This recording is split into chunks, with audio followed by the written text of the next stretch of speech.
Just waiting for a few more people to join in.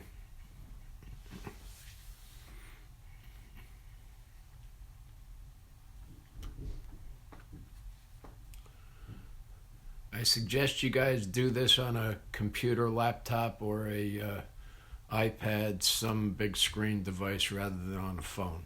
It's going to be a little hard to see on a phone. If people are complaining in the thread about not being able to see, I'd appreciate if you share that with them. Because I will not be monitoring the thread. I'm all alone here doing this. So.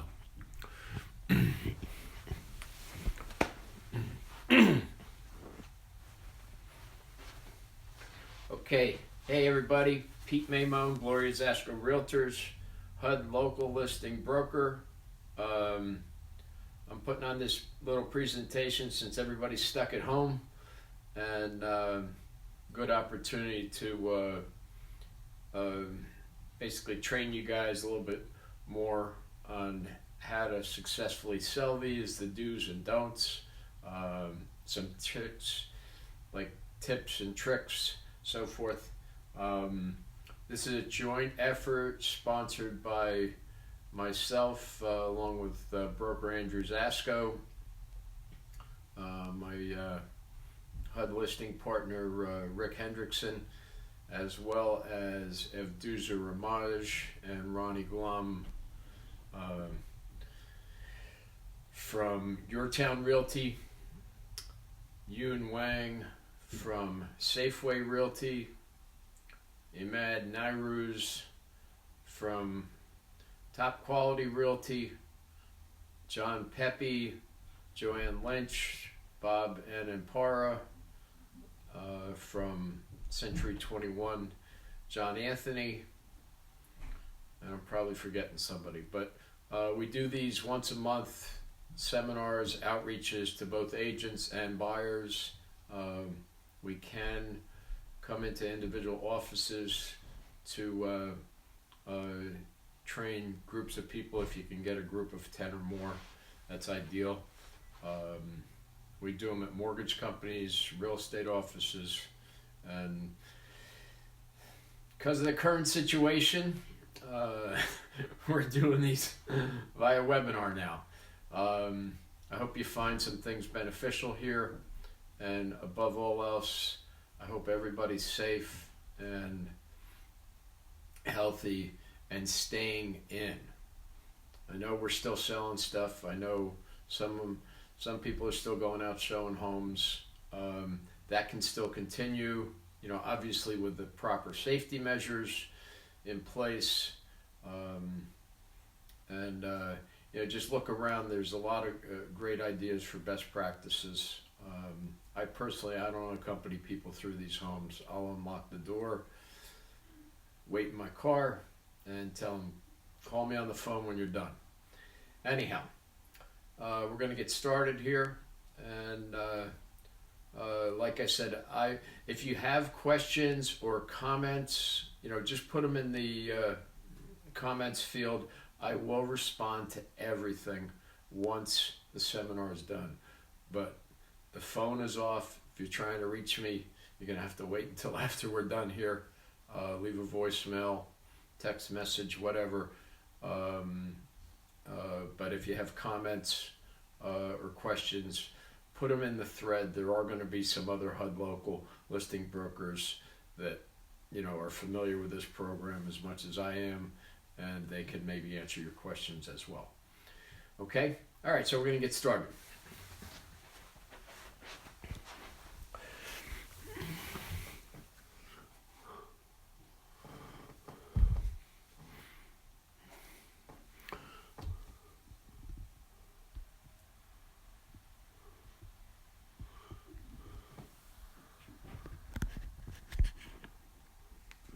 Hello, Evduza.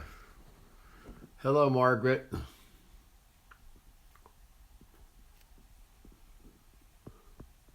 Hi, Debbie.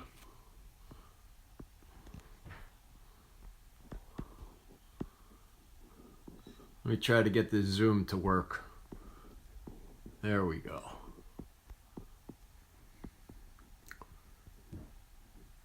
How's that?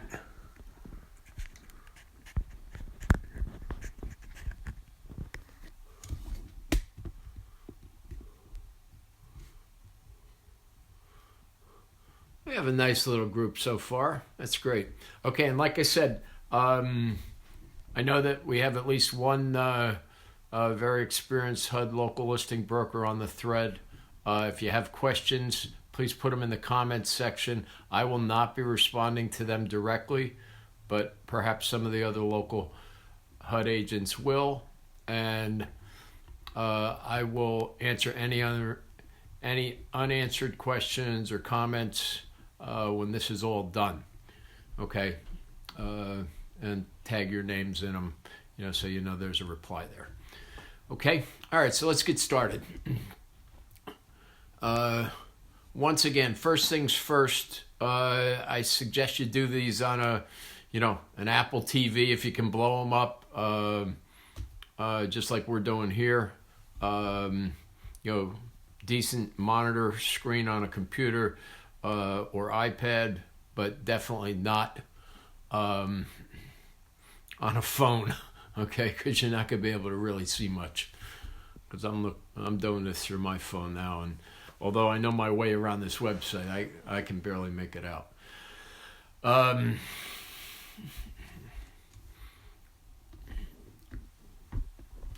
Let's see. A little better. Anyhow, okay. So the basics. How do you find a HUD home? Okay. I'm going to start you off with a little links guide here. Okay. Write that down. If you're on a computer and you want to go there, feel free to. If you have not ever registered on HUDHomestore.com yourself as a bidding agent, you need to do that. We'll go through that in a little bit. But this is the place you're going to go for just about everything. It's where everything that we know about the homes is on there, where you're going to find properties for sale. I'll spend a little time at the end on how to set up searches and get automatic notifications, which is a very helpful tool, especially if you're working with investors that are looking for good deals. Okay, so HUDHomestore.com, that's number one. Open it up and save it in your favorites. BLBresources.com. This is the HUD Asset Manager. They are pretty much who we are in contact with on a daily basis, and they are contracted by HUD for asset management, contract processing, closing, property maintenance, and so forth. Field service team is not us. The agents don't do any of this. The asset management company only takes feedback from the agents, creates work orders, and Guardian Asset Management Company is the company that handles all of that. Winterizing the properties, cleaning the properties, maintaining the properties, grass cuts, so forth and so on. That's an email address. I think their website is right there, guardianassetmanagement.com. Okay. They do not have any information on sales, property status. That's where you're going to look to the MLS and to us. Okay. So with that out of the way, we're going to go straight to the HUDHomestore.com website. This website, okay, I need to tell you, there are some fake websites out there that will make you think you're on the right site. There's buyers that they're trying to catch there. There's nothing you can do there, okay? Really nothing. They're going to show you properties. Some of them are going to be under contract. It's going to be outdated information. The only official place to look for anything and do anything with regards to HUD-owned homes is right here, HUDHomestore.com. Okay? When you hit that, you're going to land on this landing page. You're going to see a map of the United States. Okay? So you have HUD Home Store mobile apps. These are useful as well. You can download those. And the first thing we're going to do here is when you get on this page, once you're registered, you're going to click login. Okay, it's the best way to work on here, no matter what you're doing. You can save properties. Again, a trick for investor agents working with investors. You see a property that's only owner-occupant round, and we'll talk about that in a little bit later. And investors can't bid during that period of time. But if you click save and turn on notifications for that,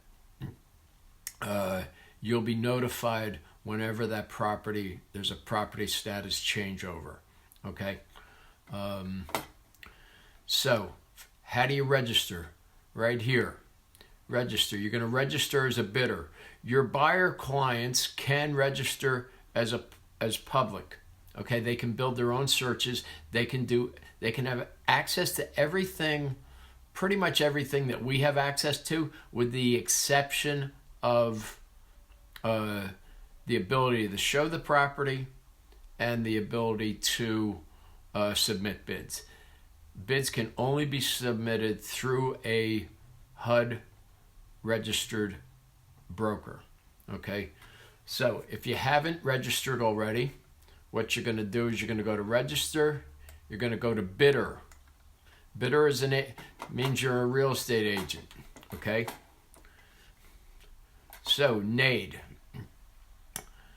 I forget what this stands for, but it's basically HUD's ID. Okay, to your broker. Okay, it's specific to your brokerage. Some of you guys with multiple offices are going to have multiple NAIDs specific to each office. Some is just going to be like one big corporate headquarters, and everything goes through that.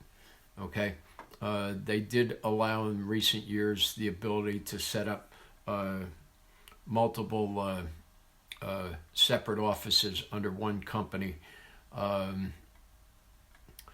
And the brokers do have to agree to a very strict set of guidelines within HUD, basically agree to do everything that HUD tells them to do. Don't deviate, because if they do, they can lose their opportunity to sell HUD homes. Okay, so NAID type. You're going to do selling and listing broker. Your role, okay, selling agent, principal broker with a NAID, or associate broker, okay? Most common is obviously selling agent. You're going to select whatever applies to you, okay? Principal broker's NAID. Okay, so here, you will not be able to register without getting your broker's NAID number. That NAID number only comes to them after they've agreed to play by HUD's rules, signed off on a bunch of documents that they're ultimately responsible for the actions of their agents, which naturally they are anyhow. But you're going to find with HUD being a government entity, you're dealing with a government. It's multiple layers of paperwork. Okay. Additionally, while I'm on this, I usually start these seminars off by telling people, how HUD is uniquely different from anything else that you've ever done. Okay. Give you an example. I started selling these 9 years ago. Okay. At that time, I had 25 years experience in the business. I had over 20 years of working with REOs and short sales. Okay. 2011 was my beginning with working with HUD homes. I had to learn very quickly that I had to pretty much forget everything I knew, and you will as well, regarding regular real estate. I can't stress it enough. There's two key things when it comes to HUD homes. They're like no other real estate deal.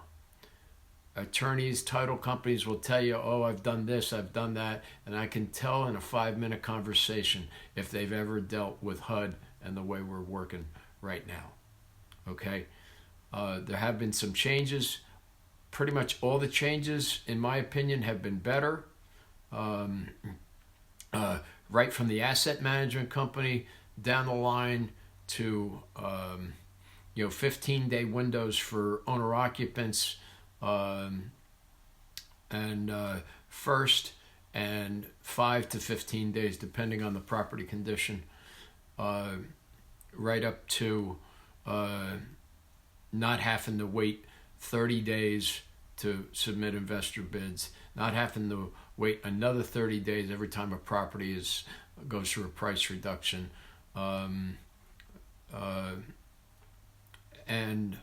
and especially the e-signing of documents. They've become much more receptive to things that are beneficial in moving the properties quicker.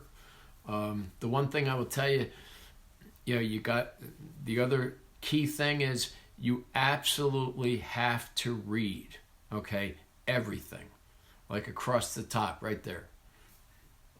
You got to read everything with HUD. There's a key that we all say, read to succeed, because if you don't read, you'll miss things, you'll mess things up, and oftentimes by the time you call us or the asset management company, it's too late to do anything about it. Okay, BLB Resources is the best asset management company we've ever had working on HUD homes. Okay, they are so detail oriented, so thorough. It's amazing. Okay, they are so helpful. They're always happy to help folks. Night and day from some of the past interactions that we've had as HUD listing and selling brokers. But they put out a lot of stuff that you really got to read. So when you get an email from them, read the whole thing. If you call me or another local listing broker, we're gonna answer your questions. But the bottom line is, 99% of it was already covered in something that was in writing. Okay, so when you're scheduled to show one of our listings and it gives you all the details, everything you need to know. Yes, it might be long. Yes, we refer to reading the MLS addendum. You got to read it, okay? Because it'll answer just about all your questions, and you will be more knowledgeable and have a better understanding, and ultimately provide a better service to your clients and smoother transactions, okay? Yeah, you got to do a little bit more here, okay? But I'll tell you what, in today's environment, you got properties out there, and you get 3% as a selling broker on every single one of these. Another new thing is that if you're a buyer agent and you're buying for yourself or you're selling to a family member, they used to not pay you a commission as a selling agent if you were buying for yourself. They've reinstated that as of October last year. So, agents can buy these properties. Okay, they can buy them as owner occupants, following all the mandated guidelines for that. They can buy them as investors. They can have ownership interests and still get paid a commission every single time. Okay, so going back to this. Remember those 2 points. There's going to be a test at the end, okay? And it's simple. What were the 2 main things that I just shared with you? All right, so principal broker's NAID number. All right, I'm going to go through a dummy one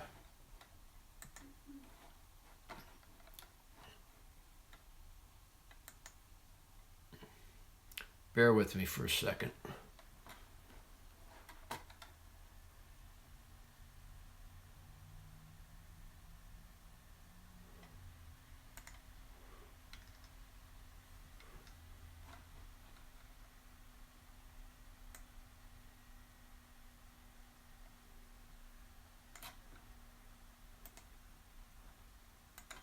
I have a couple of sticking keys on my keyboard. All right, so I know our NAID number, obviously. You guys are going to have to get it from your broker or manager.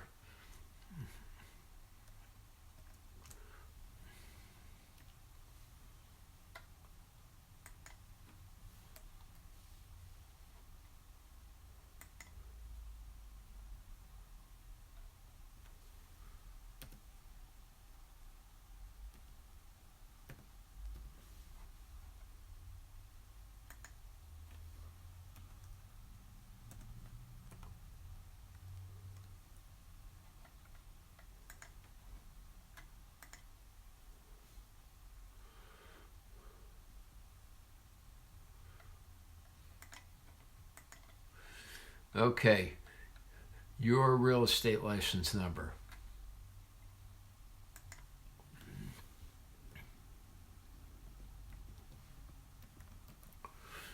License date you really don't need. State your license in New Jersey. 1, 2, 3, 4, 5. Oh. License expiration date. Okay, it's all the same for all of us, right?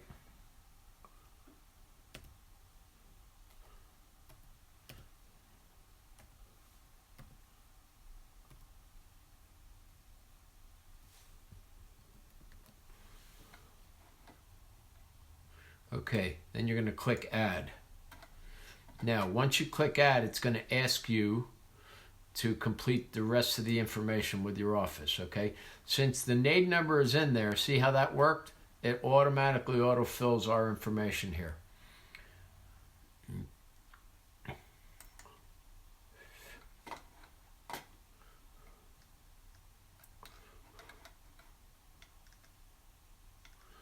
Okay. No idea what this is. Oh, that might have been helping somebody else do it. Okay. So, you're going to put in your username. I strongly suggest, like I've done here, first name, last name, okay? I believe that's probably the best way, okay? All one word, okay? Create a password, confirm your password, select a security question, answer each question, okay? Contact information, autofill, and that's it, okay? You do have to read down here, acceptance of terms. It's not that long, but anyhow, you're basically agreeing to everything that HUD wants you to agree to.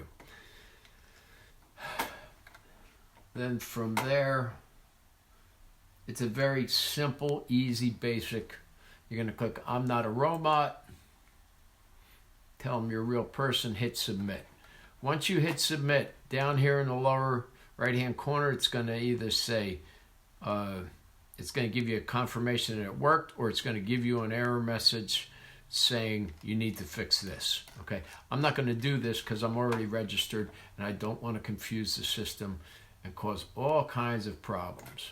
Okay, the importance of this is everything that you do once you have a deal, okay, every bid you submit is going to run off of the information you put in here. So I suggest that, you know, a lot of us have company email addresses as well as personal email addresses. Whatever it is you have coming onto your phone, that's the email address you want to put in there. HUD doesn't care if it's a company one. All they care about is that that's the email that they know to send anything to.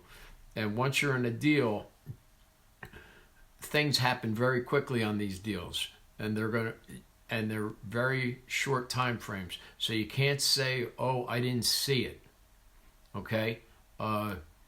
So I always suggest that it be whatever you have on your phone. Okay. And that's pretty much it. Public, it's a different, slightly different. No NAID number involved. Okay. They create a password, security questions, and this is only if they get locked out of their account and forget their password. Okay. And accept the terms. Hit I'm not a robot and go from there. So, okay, let's pretend you're all registered. If you need help getting registered, or you have problems with a NAID number, you can have your broker either contact BLB Resources. Their contact info is on that webpage, or you can reach out to a local listing broker, and we will try to help as much as possible. But all right, so we're going to log in. Here's mine all ready to go.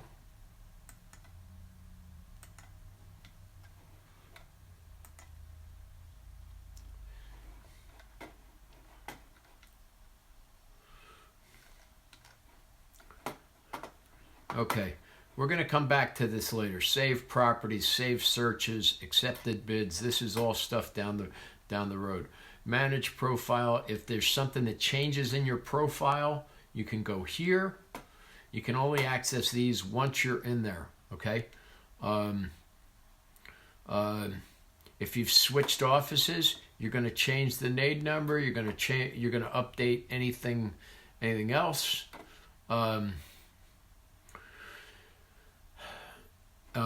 Change your email addresses. If you got a phone number change, if you get married and you're using a different name, whatever. Okay, and change username, change password.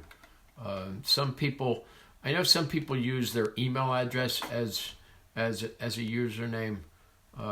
That's just a point of preference. Obviously, if you're doing that, you want to change that if you switch companies or something. Okay, so let's go to the home page. Okay, how do you find HUD homes? Usually in the MLS, okay, but the availability for bidding on homes is always determined by what's going on HUDHomestore.com, okay? The reason I say that, a lot of these generate multiple offers.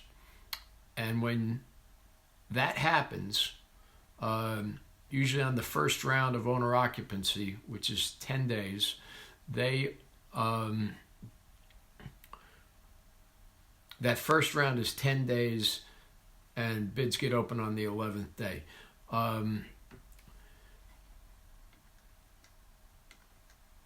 What often happens, they're going to accept a bid. You will not get a email notification on that, okay, if you've submitted a bid. You'll be able to check that. I'll show you that a little bit later after we've submitted a bid, and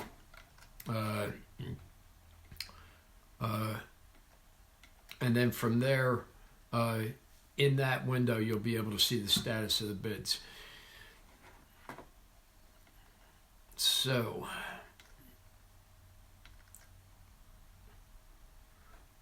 but let's say you go to, you pull up a property. I'm going to just pull one up that I know of.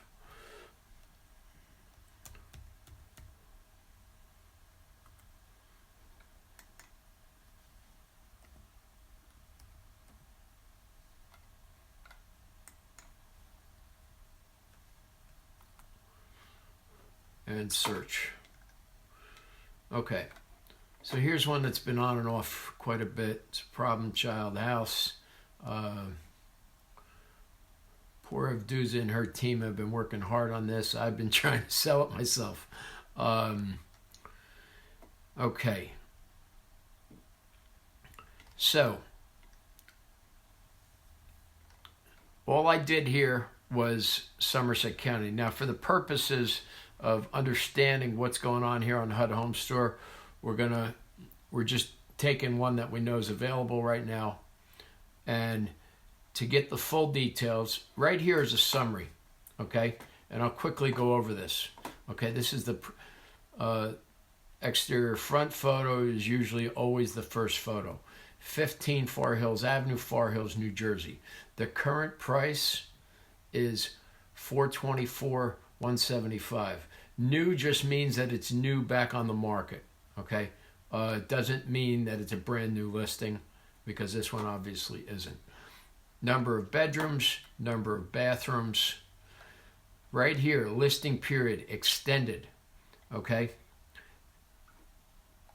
Anytime you see a question mark, just put your mouse over that. And I don't know if you can see it there or not. I kind of can from my even from my phone. It extended means it's open to all bidders. Okay, if this reads exclusive, that means it's still in the owner-occupant round. Okay. Now you can see this property I've already saved. And what's happening here is that the bids are collected daily and they are reviewed on the following business day. Okay. So let's go into the detail screen. It's fairly easy. Here's going to give you the pictures. You can go one at a time. Nice looking house, right? Okay. I'm going to let you in on a secret. All the buyers are going to see good looking pictures. HUD sends us out and we have to take about 87 different pictures and then submit them. And then we are told which ones are allowed to go online. You're never going to see stuff with problems, okay? Rarely, okay? You're always going to see pictures that are in the best light. So, do not, and the reason I say this is because there are a few people out there that do the annoying, most ridiculous thing in the world of going through a bunch of these properties and just submitting bids for their buyers without ever showing them, okay? You are not going to see nearly any, you won't see any of the problems. And usually these houses are loaded, including this one, okay? I'm not going to go into all the details. However, you're not going to see anything that's portraying the home in a bad light whatsoever, okay? We usually don't play, there's no trick photography or anything, but they do make us take a lot of pictures and even send us back out for retakes if they're not satisfied with the pictures we've brought, okay? So that's all you're ever going to see. That's all we're allowed to put in MLS, on Zillow, Realtor.com, you know, whatever other websites they're going out to, our own websites. They're always going to look great, okay? But you do got to show these properties. You absolutely do, because if you, I'm going to be real honest with you, okay? And I do this all the time. You win a bid on a property that you haven't shown a mine, the first email and phone call you're going to get from me is, why did you do that? Okay? And it's the reason. It's also the reason that we require all these homes, the showings, to be logged in. Okay? If you didn't show the property and they went to an open house, just reach out to us. Okay? We're happy to work with you. Okay? But the bottom line is, don't submit bids without showing the property, because what's going to happen is you'll get notification of the bid, then we have to take it off the market, print up stuff, upload it into HUD's system showing that we've taken it off the market, okay, and then go back, and many times during that period when they have to bring the deposit money in, then they go look at the house, then they back out. Okay, or then they find out that there's an underground oil tank there. Okay, in addition to the one that you see in the basement or the one, or the one you see outside. Okay. The bottom line is show these properties. Okay. Show your expertise. Bring a flashlight. Go down there. Look in the basements. Look at all the utilities. Look at the plumbing. Make sure there's no breaks, and so forth. You got to know what you're getting into on these properties. Okay. And again, don't submit bids without showing the property, because you're just wasting everybody's time, because then they'll go out, look at it and say, oh no, this needs too much work. And they'll try to renegotiate the price, and the answer will be, sorry, your only option at this point is to cancel. And if you cancel, you can pretty much assume there's always somebody else waiting behind you. Okay? On HUD Homes, we don't see the offers. But I can tell you right now, I'm on the 5th round of one that keeps falling through before getting deposits. Okay? Including this one. So the bottom line is, show the property, show your expertise, contact the listing agent, which is over here, agent info. Contact the listing agent, find out what they know about it before you go too far. Okay? You're going to also, on your listing detail page, you're going to have a page of addendums. Okay? And these are disclosures of what HUD knows on this property. Okay? So the first thing you want to do is download this. Now, some of the agents will include these in their listing attachments. I already had downloaded. If not, it's always going to be available on the HUD website.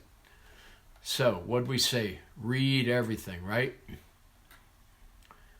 Okay, listing disclosures, repair statements. Gives you the property address, gives you the FHA case number, insurance program UK. All right, so this stands for uninsured, and then it's eligible for a 203K. That means it needs there's more than $10,000 worth of known, what they call NPR repairs. And these are lender required repairs that you would need to get through the closing. The only way to get these to closing is using a 203K, okay, or a renovation loan, because HUD does not allow any work to be done on the properties prior to closing. Okay, the only exception is if they're made aware of safety, property condition issues by the listing agent, health and safety, then they will send out the the field service team to make repairs. They do not make repairs or give any credits on home inspections. Okay, they're going to give you a good faith disclosure here, what they believe, and here again, you got to read everything. Okay, all right, so this states property is not located in a flood hazard area, is in a low to moderate flood zone. Okay, this is half true, and you got to do your homework. If you're in anything that's near a body of water, you always want to check flood tools. Okay, always want to check it, because the house itself is not in a flood zone, but the corner of the property has a stream on it, and that piece of the property falls into an AE flood zone. So that is something that, can scare off investors. It can scare off first-time buyers. It can affect the buyer's qualification if any type of additional costs are involved for insurance. So always, let me blow this up a little bit. Okay, floodtools.com for additional information. Okay, state law. requires smoke and carbon monoxide detectors to be installed for properties having combustible and so on. Okay, we all know that we got to comply with smoke detectors and CCO inspections, carbon monoxide. Well, guess what? HUD does not have to. They're a federal entity, and as such, they don't have to abide by any statewide regulations. Okay? There's no attorney review. There's no there's no smoke detector certification, carbon monoxide, fire safety, and local CCO requirements. If a town is trying to hold up a closing, you have to close on the property, and the buyer's responsible for it after closing. Okay, this is a very common practice. Some lenders aren't aware of this. Some lenders, we have to show them this. Some lenders still insist on things, but you can't go in there putting in smoke detectors, fire extinguishers, carbon monoxide detectors, changing out bad hardwired ones that aren't working. You can't do any of that. Okay, no work whatsoever. So HUD will not make these repairs either because they're exempt. So there is normally a provision with most towns that will you'll sign an affidavit. It'll be notarized from your attorney or title company. Register that with the town. Put them on notice that no occupancy is going to be taking place until these are repaired. Okay, same as conditional CCOs. None of this stuff is required on a HUD closing. If you have a lender or a title company that says they are, we provide them all this. If they still say no, we will provide you with another lender or title company that understands this and will close the loan. Okay? There are plenty out there now because of the prevalence of how many of these homes we've sold in the last few years. Most of the lenders are on board. Okay, please note. So, let's go down to repairs. Repairs exceed $10,000. They may include, but are not limited to, structural, electrical, roof, HVAC, plumbing inspection recommended. Yes, you got to have an inspection. Okay, this house has got a furnace there, but it's a new gas furnace. It's not connected to anything. Okay, plumbing is missing. Therefore, you will not be allowed to turn water on whatsoever, to test the furnace, to run the plumbing, none of that. Okay, so what's that do on an appraisal?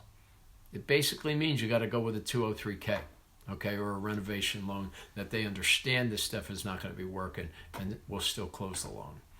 Okay, needed repairs, mold remediation, mold inspection of living areas, plumbing system repair, toilet is damaged, electrical system repair per PCR. PCR is the property condition report, which is the next document down here.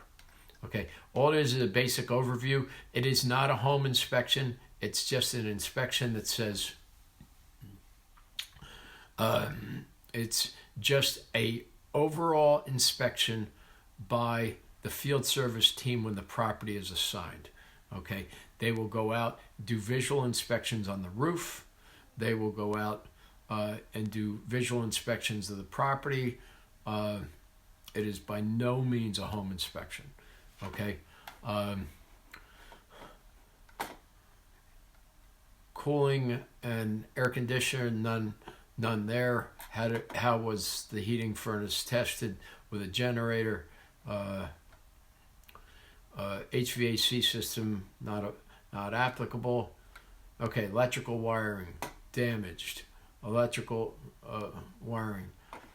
Okay, not tested due to outdated electrical knob and tube and fuse box. This house has both. Fuse box is all rusted out. Probably unsafe to even turn the electric on. So here again, you're not going to get electric on. You're not going to get a cut card from the utility company. Nothing. Okay. tested with generators. So the field service guys go out there with generators, they go out there with air compressors, and they go out there with a camera. And they look over things, and whatever they see, missing or otherwise, is listed on this property inspection. Obviously, it's going to be specific to that property, okay? The listing agents are asked when we go out there after first initial assignment to confirm that all this stuff is correct. If there are variations, then we have to report it back to HUD. Then HUD has to go back to the field service guys, say go out and take another look. The agent says this. So there's quite a lot of processes that happen, between listing assignment and before you see it on the market. Okay, but this is just a guide. Now, will there be more? There's always more. Okay, just take it from experience. So, right here, please note, utility activation may be denied for mechanical systems that require repair. It's already stated and known that the electrical system is defective. They will not give you permission to turn the electric on, put the utilities in your name. They will not give you permission to put the plumbing on, turn the water on, because of all the missing plumbing pipes.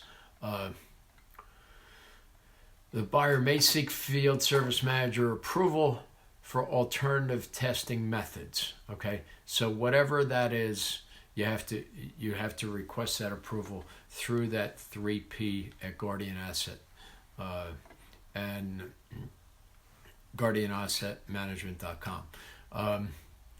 Here's the clincher. Pay attention. This is why you got to read everything. HUD homes are sold as is, and no repairs may be done at any time prior to close of escrow.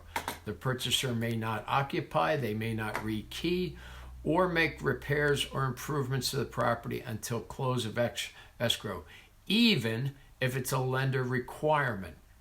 Okay, there are some loans out there, for those of you that may not be aware, that are they're called repair escrow loans. They are like a 203K light, but only for minimum property standard requirements. In other words, health, safety, water, utilities, electric, heating, that kind of thing. Lead-based paint, and so on.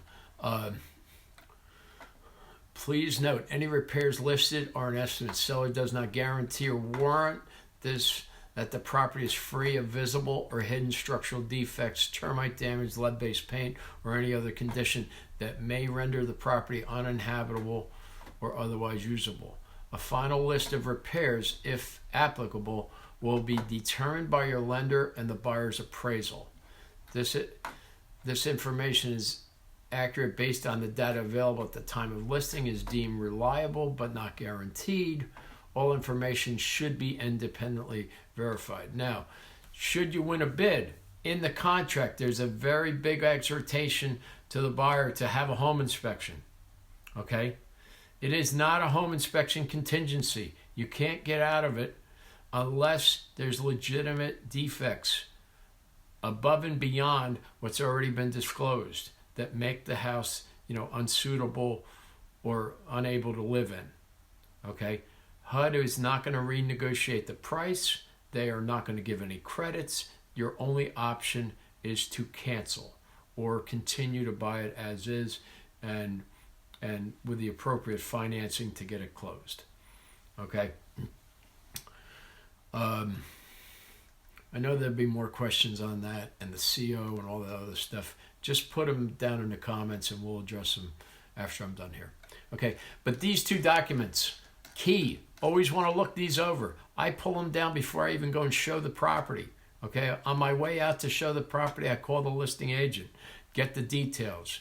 Okay, the one thing you're going to find about HUD listing agents, we are held to a very, very high standard. Okay, there's only 35 of us in this entire state handling these listings, and the bottom line is that we got to keep HUD happy and keep the asset managers happy to continue doing these. So here's what's different. You reach out to us, you're going to get a call back. It's usually not going to take 24 hours like some of these guys you call and say, oh, I'll call you back within 24 hours. You'll get a response back as soon as we are able. Okay? Therefore, you can try calling us or text us. Okay? Most of us will respond to texts, pretty quickly or whenever is available. Sometimes we'll return calls if we're on the road, which we are a lot. Okay? All of us receive listings within about a 30-mile radius from our home office that we're registered at. So inspections, following up, checking all this other stuff, it's pretty much a full-time job and requires more than one person involved. That's why most of us work in teams. Anyhow, that covers that. And again, this simple download from addendums. You look, it's usually right on top, disclosure and addendum. Okay. If a home is built prior to 1978, there will be a lead-based paint addendum in there. Some of these homes we have no knowledge. We do have knowledge because of deal fall-throughs, because of lead-based paint inspections. That will be in there. Most of them will not have. We won't have any records on. If we have the records, they're going to be provided, and they'll be in this addendums tab. And they should be also attached in the listing or referenced somewhere in the listing. Okay, maps. So how do we know this is in a flood zone? How do I know to check that's in a flood zone? Look at that little blue line. Look at the red dot. Okay, this is all simple stuff, guys. Okay, and before I drive an hour to go show this house, I'm going to check that out. Okay, I know a lot of you guys go all over just as well, just the same. So this is an important thing for you to consider. Okay, the house is here, the stream is here. All of this is on the property. Okay, and that's North Branch Raritan River. You got a stream there, and it will require flood insurance of some sort, probably minimal, because this house is up on an elevation from where the base water level is. Okay. Okay, amenities, that just tells the basic features. No big deal.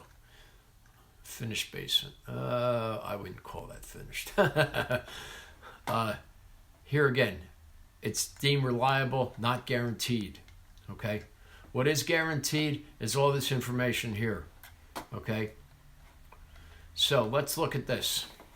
First thing you're going to see is all bidders. Okay, during the owner occupancy round, it's going to have a different reading here. Owner occupants, nonprofits, government entities are the only ones who can bid during the first 10 days. Okay, actually the first 15. However, after 10 days, they deem it sufficient enough time for everybody to do their due diligence, get their pre-approvals, figure out their costs and everything, and they will open bids on the 11th day. If there's an acceptable bid there from an owner-occupant government entity, the highest net bid amount is going to be accepted. Okay?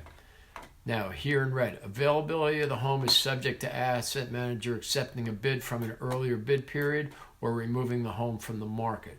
Okay, this will sometimes happen. Like right now, you can submit an offer. Okay, but if you came here Thursday afternoon, none of this would be here. Okay, there'd be a red comment basically saying that they've accepted a bid, no further bids at this time. No backup bids. There's no means to submit them. Once they've accepted an offer, This will change and you can't submit anything. Okay? So 15 Far Hills Avenue. This is the property address, the county, the zip code. 5 bedrooms, 3 baths, total of 10 rooms, 2692 square feet. Year built 1960, single family home. Okay. 2 stories, no HOA fees, revitalization area, lot size, okay, just under a half acre. List date, okay. Now, this list date is not the actual list date. This is the date that it came back on the market, okay. For your accurate list date, you're going to refer to the MLS and the property history there, okay. While we're on that, okay, this is an investor property. Investors will look, they'll ask you for a million different things, okay? They will think that it's a foreclosure. They can lowball it. I've had people email me and tell me, please offer half of the list price. This is ludicrous. It doesn't happen. You're wasting everybody's time. We'll get into more of that later. The other thing that you need to know, and we'll talk about this as well, is everybody thinks cash is king. It's not with HUD, okay? By HUD's guidelines, which are federally mandated, the asset manager has to accept the highest net bid, period. Okay? It can be $100 down to FHA 203K deal versus cash, and if they're 45 cents higher, which happened to me, okay, 45 cents on a net. No lie. I tell this story every time. They're going to accept that net highest bid. Cash means nothing in these deals. All cash does, it puts you on a shorter window to close. Okay? Investors, they're going to require you to close in 30 days. Any extensions are $25 a day. You will get one if it's legitimate and you can prove that there's a reason for an extension and delay.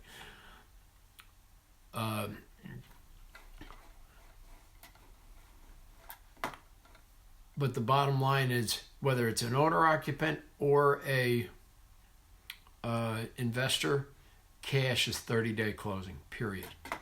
Okay? And here again, you can get one extension on those deals.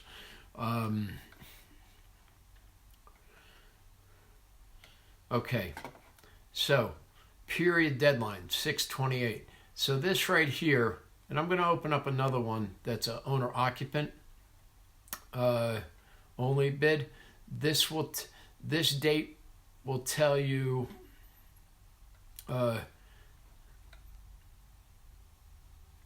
basically when investors, when it's changing over to investors during the owner-occupant round. Otherwise, it just basically tells you, what the listing expiration date is. But that's always extendable and subject to pulling off the market or accepted bids. Okay, this is your list price, $424,175. UI uninsured, 203K eligible. Yes. Buyer selects closing agent and firm. We'll get into that in a little bit. So,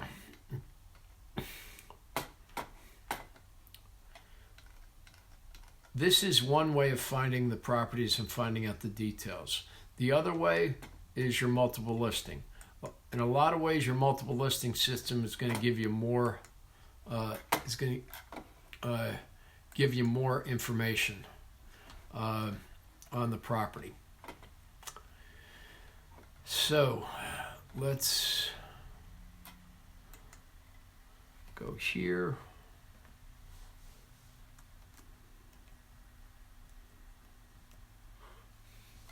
Oh no, here's an easy way to find them, okay? Go into a standard search. This is the new Central Jersey MLS. Go into standard search. The easiest way to find HUD homes in the MLS that I've found, okay, You're going to check off all your... all right, so right now we're going to show active... Well, I'm going to check off all these because I know in Middlesex County right now there are none.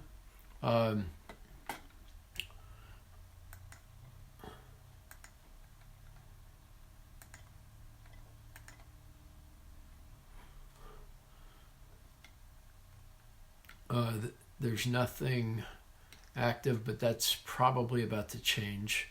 And scroll down to remarks for buyer. Type in HUD. Okay, every HUD listing is required to disclose that it's a HUD-owned property in the buyer's comments.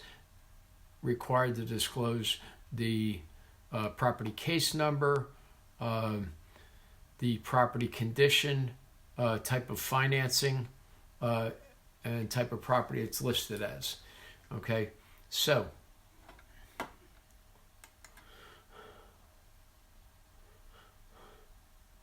there's 32. Okay, let's view the results.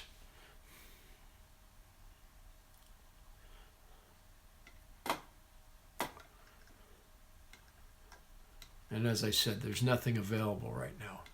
Okay?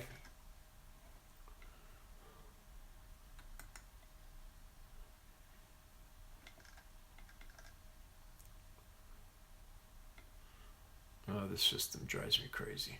Anyhow,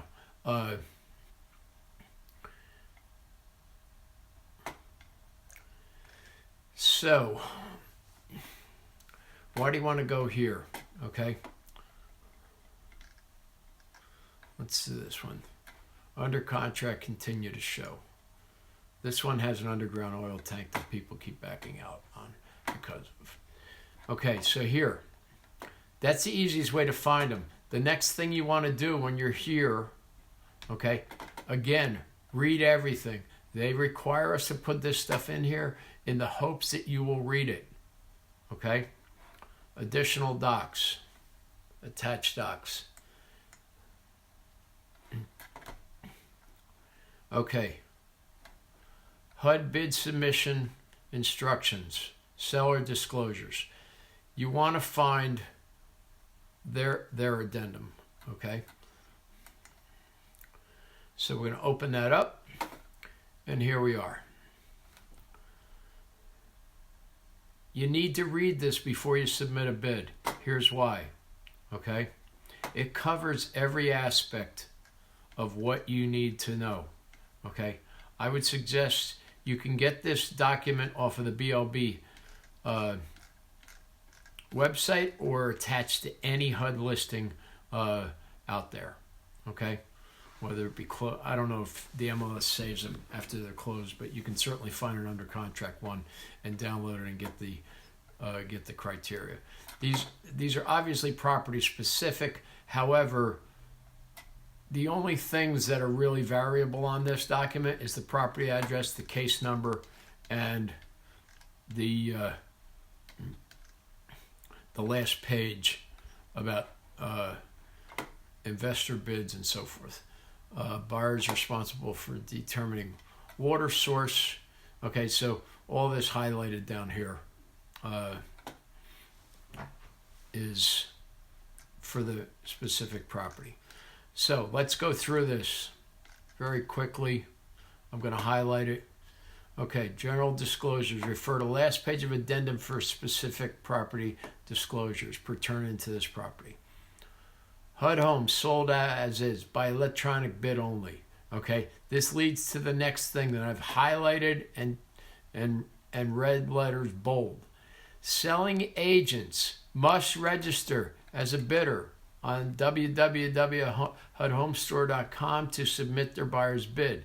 Do not send a contract to the listing agent or broker because we can do nothing with it. Okay, we can't submit your buyer's bid without all of their info. Okay, you have to do that. And please do not submit bids under your broker or another agent's license or login. Yes, why do we put this in there? Because it happens all the time. Okay, brokers, a lot of times the brokers of record have no idea what their agents are doing, submitting bids. Email comes with a bid acceptance, it goes to the broker, and it doesn't go to the agent who's working with the buyer. Then we have to chase everybody around, and you can actually lose your bid, because if you find out, if you get this information back too late and you don't have time to provide the next steps required, you can lose your bid. Okay? So, here again, we are here to help you. Okay? We're always going to return your calls quickly, and once we get a notification of a bid acceptance, you can expect us to be following up just to make sure that you understand what what's required of you. Okay? I can't tell you how many times I've had to call brokers up, and the brokers have no idea what's going on, and then we have to try and figure out who the agent was. And in some of these larger offices, it's a problem. Okay? It's a huge problem. So you have to set up, okay? And like I showed you before at the beginning, it's a 5-minute thing to get yourself set up. If you're a member of a team, okay, then I expect you to let your team leader know that they're going to be getting an email and you're submitting under their team, okay? But that's paramount. Don't send us a contract. There's nothing I can do with it. Okay? Next, potential buyers must make an appointment with a real estate agent or broker of their choice in order to view a property active in the market. For property conditions, forms, and disclosures and availability, please visit HUDhomestore.com, which I've already shown you. BLB Resources makes no warranties. Current or future existence of mold, is not liable for potentially harmful effects thereof. That means if you're walking into a house that's filled with mold, that you're doing that at your own risk. Okay? It's usually a good idea to read this document before you go to the house. Okay? Because you'll know what you're walking in on. Buyer's responsible for determining the property's water source, whether it's a sanitary system or sanitary public sewer provider. A lot of these houses have combinations of public sewers and septics. Okay, it's up to you to determine what is what. That's just basically a disclaimer because they've obviously had some problems in the past where people thought they were going into a main sewer and they were going into a cesspool or a septic system. Okay. Additional forms, updates, step-by-step videos, free photo list of available properties. Please visit blbresources.com. Buyer to verify all information, room sizes, if any, are approximate. HUD homes are sold as is. No repairs may be done anytime prior to closing of escrow. Purchaser may not occupy, rekey, or make repairs to the property until close of escrow, and we've covered this. Okay, if BLB Resources and or their listing brokers and or their field service inspectors discover that any repairs were completed prior to close of escrow COE, it can be grounds for termination of the contract, including forfeiture of your earnest money deposit in favor of the seller. Don't do it. Don't let people go in there and do things, okay? Nobody goes in these homes except the agent accompanying them. Please note, any repairs that are listed are estimates. Seller does not guarantee, blah, blah, blah, blah. That was covered on the other addendum. HUD REO properties with pools are not to be filled at any time. If the loan underwriter requires the pool to be filled and tested prior to close of escrow, HUD directive states that the lender is to obtain an as-is statement from the buyer accepting the pool in as-is condition. If the underwriter will not accept this method, then the transaction must be canceled. Okay, New Jersey state law. This is the same thing that we read before. It's also further on down. On the last page, HUD, the seller is exempt from this requirement as a federal entity. Okay, so this here is going to give you a little bit of a guideline.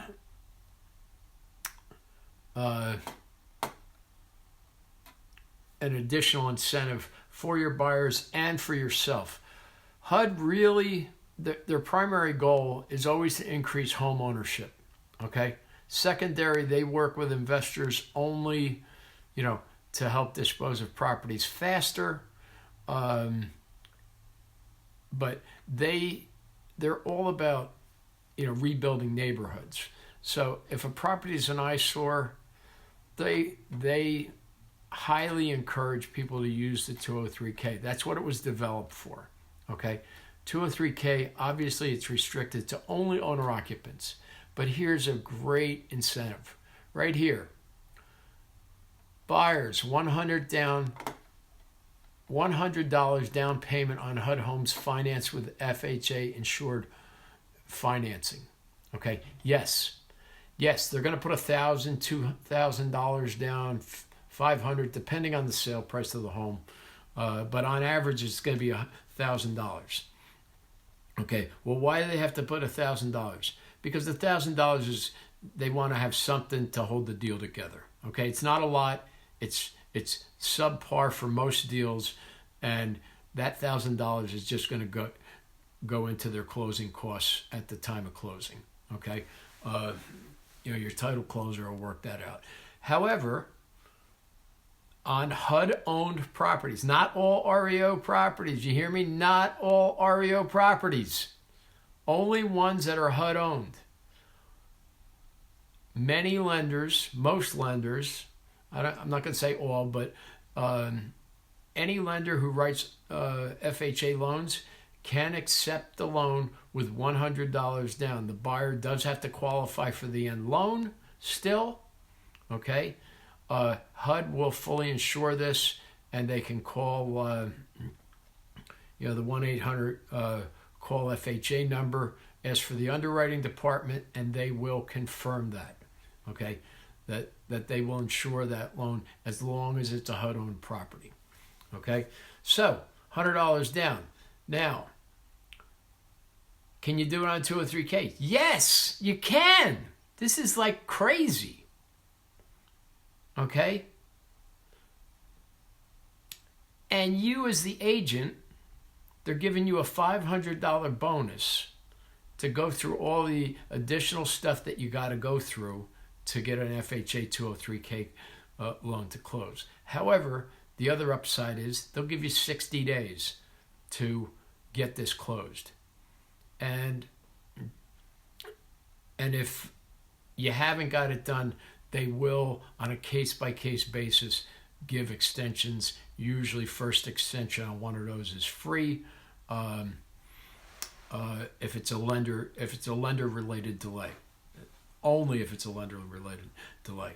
Okay? But for more information on that, contact BLB or the listing agent. But this is what we see happen time and time again. If it's lender-related and the lender hasn't given a clear to close because they're waiting for the contractor's bids to come back in and review and sign documents and all that other stuff, they will give you an extra couple of weeks at no cost. Okay, as part of the e-signature process, more information is now required when placing a bid on HUDHomestore.com. The new bid process takes effect April 29th, 2000. So this has been in effect for going on 3 years now. It works wonderfully, okay? Very rapid, very quick. It expedites the whole process. No more running around, typing up the thing on typing up the HUD contract on a PDF, sending it out for blue ink signatures, collecting them, overnighting them. It's all done in a matter of minutes to hours at most. therefore speeding up the amount of time to get these closed. Okay. Required info will be the same: name, address, cell phone number, and email address for all of the following parties: selling broker, buyers, and closing agent. And we're another good change that they've made. You can put up to 4 buyers on a contract. If you're buying during the owner-occupant round, owner-occupant only round, you can have one primary resident or multiple primary residents. You have to have one, okay? But anyone else, you can have mom, dad, sister, cousin sign as co-signers on it and be non-occupying, okay? This is very popular because there's a lot of folks that are helping their kids buy homes now, okay? So keep that in mind. You can also do equity sharing that way if you want, but you do have to have somebody who's going to be a primary resident of that home, occupy it fully as a primary residency for a minimum of 1 year. Okay, so $500. Again, $500 if you do the 203K loan, which I suggest always if you can do it. It makes transactions go a lot smoother. Okay. Strongly recommended you thoroughly review the frequently asked questions section on HUDHomestore.com. See the link below. This section has been updated with videos and downloadable PDF guides pertaining to the new e-signature process. Yes, this is a good resource, okay? But as usual, the guys given the things are not guys that are out there selling, so you may have to go over it a few times or call the listing agent for additional details. But they are useful to an extent, but even myself, I had some questions on this after viewing the videos when this first went live. Okay. Now here's the next very important thing. Okay. Is the property condition insurability. Okay. So this has to do with whether the home would pass an FHA loan to be insured, meaning the property has no minimum property repairs or has some minimum property repairs are required that are under $10,000, and then for those above $10,000. So we're going to review that very quickly. FHA-IN. You're always going to find that in the comments section of the MLS. Shoot, got to go back to that.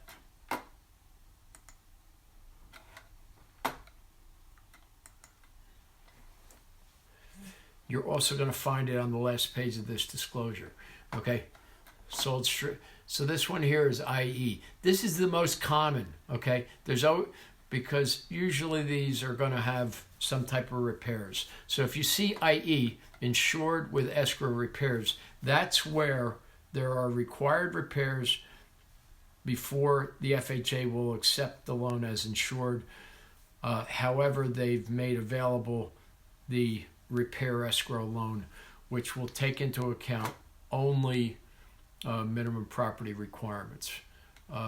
You can, if you see that status and you're buying that, I encourage you highly to speak to the listing agent. They will explain in detail what you should do in terms of financing on there. Again, the 203K is the solution to all your problems. Okay, it will cover the required insurability repairs, lender required repairs, CO repairs, and it will also enable the buyers to make their own personal customizations beyond the minimum property standards. Okay.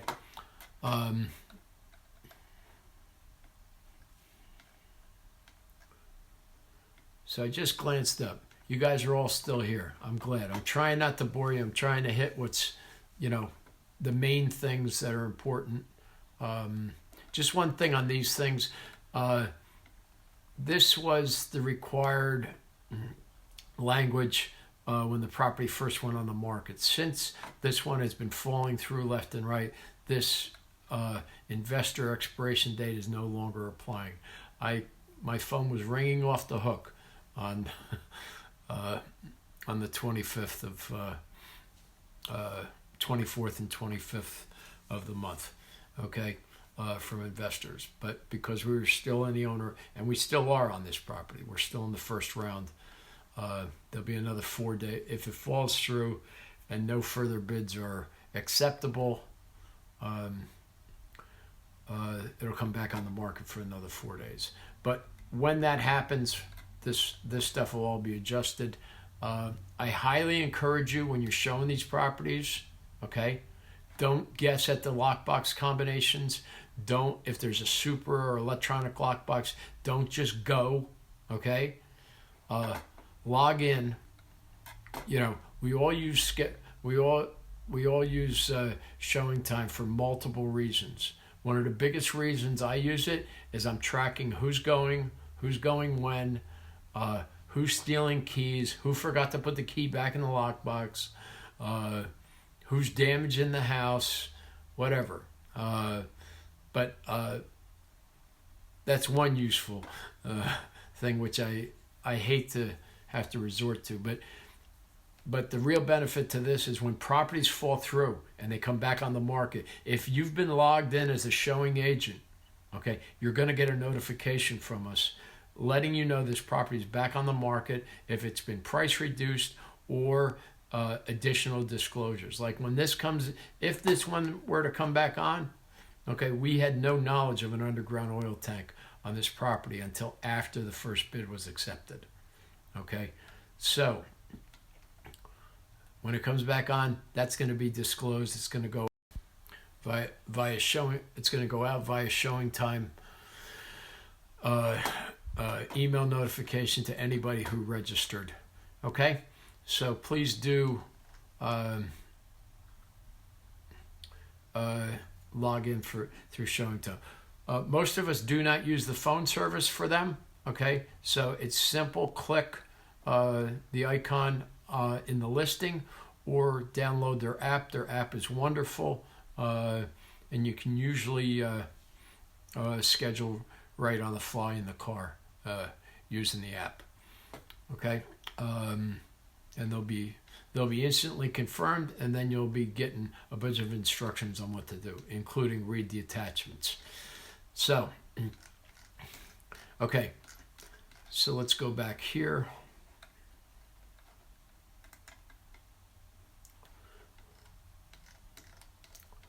Where were we?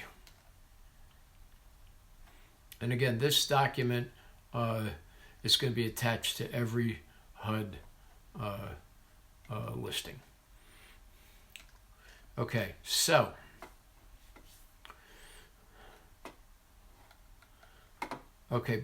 with repair escrow IE, and again that's going to be in the comments section, and it's also going to transfer over to Realtor.com, Zillow, and all these other Trulia, whatever, Redfin. It's always going to be right there. Okay.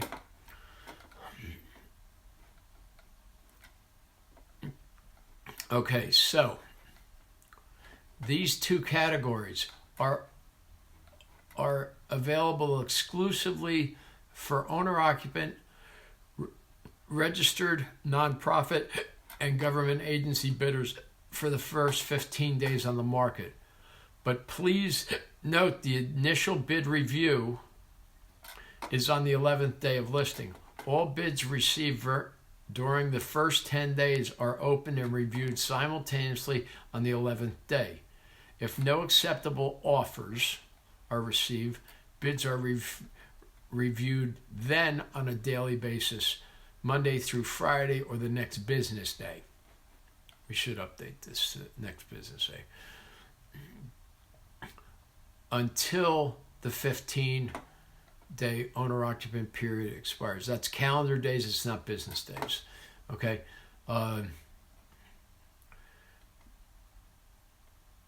Properties after the owner-occupant period expires, that's when properties become available for all bidders, and all bids are reviewed daily.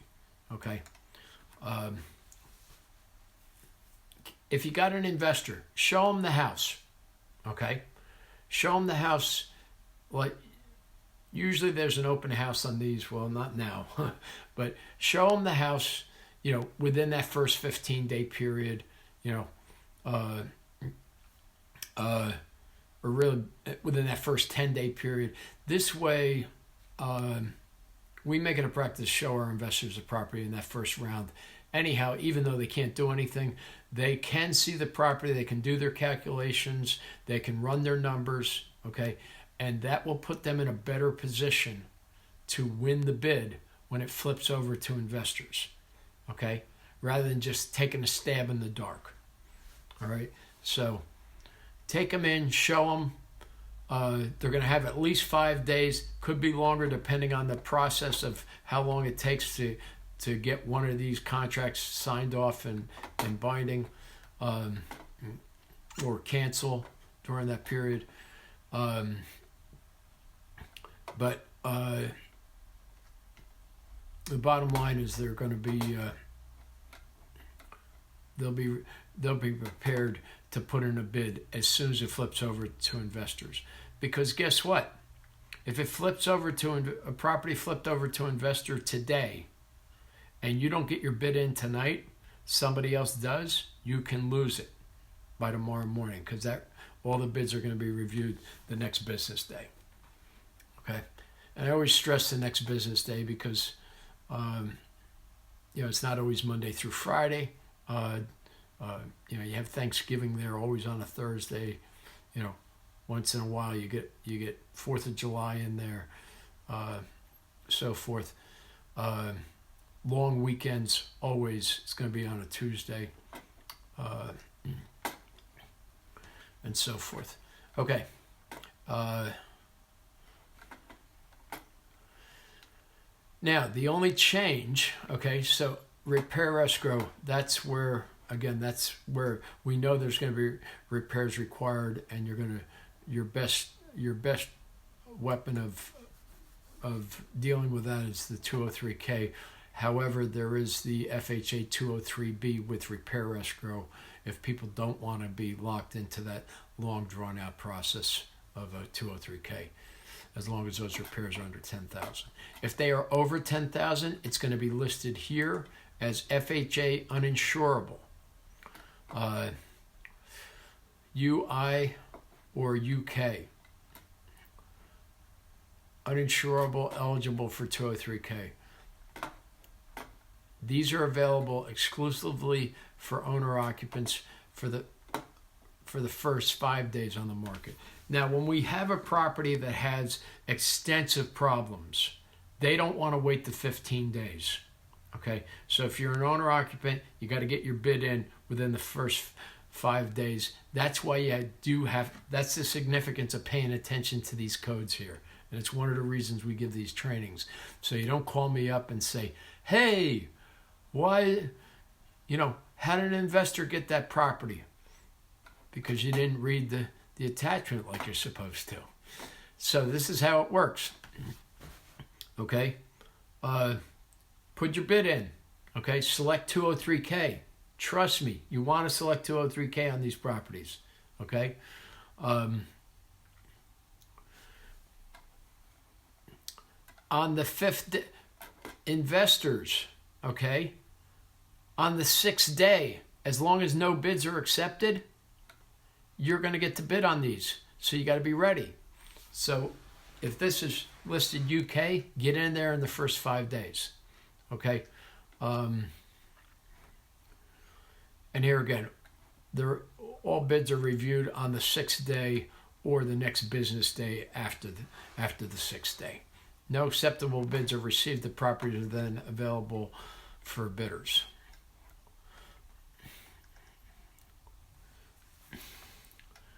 Okay. please be aware the purchase price for all finance transactions must be supported by the FHA as is appraised value of the property. HUD will not provide a copy of their appraisal, which was obtained for marketing purposes only. If a purchaser is securing financing, the lender will take appropriate steps to determine if they must obtain an appraisal, including reviewing HUD mortgage letter 215-17. They can find that online or on HUD.gov or wherever. Okay, all appraisals obtained by the lender are at the purchaser's expense, and the purchaser must pay in cash the difference between the bid amount and the appraised value. Okay, so $100 down, the property has to appraise. Okay, these properties generally never have a problem appraising, okay, because they're generally, for the most part, they're below market.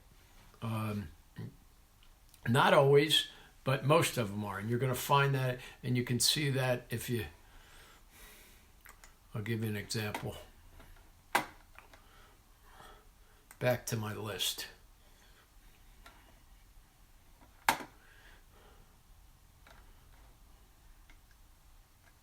Oh, no, it's not here. Okay. I'm not going to mess around with this screen.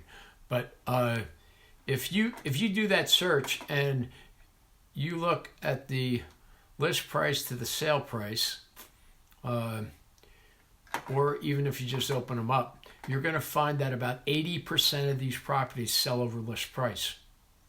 Okay? So somebody coming in with a bid 10% off of list price, or coming in 20% off of list price within that first 10 days, unless the property truly, and as an expert realtor that this property is overpriced for the neighborhood, that thing's going to go over list price. Okay? We can tell by how quickly people are scheduling appointments if it's going over list price, because we've been doing it so long. Okay? When I have 30 showings on the first weekend, you better believe it's going over list price. When I have 50 or 85, or we have 50 people at an open house, you better believe it's going over list price, because there's going to be somebody, if not many, who recognize the value and understand what they need to do. Okay? So, just going back.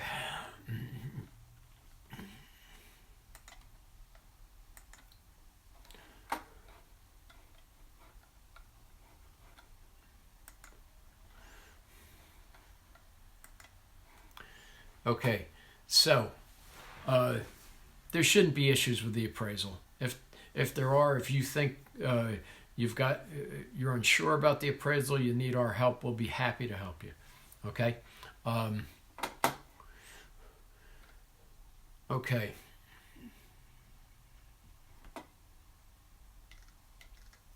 Let's go back down here.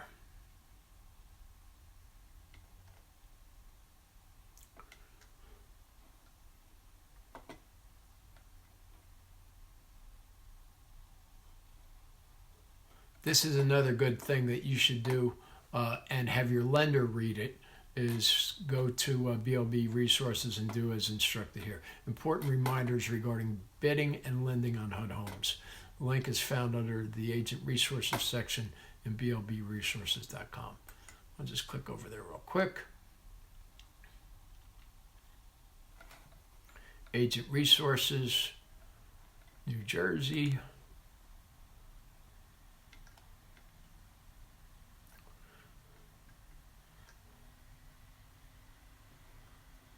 And then down in here, you're going to have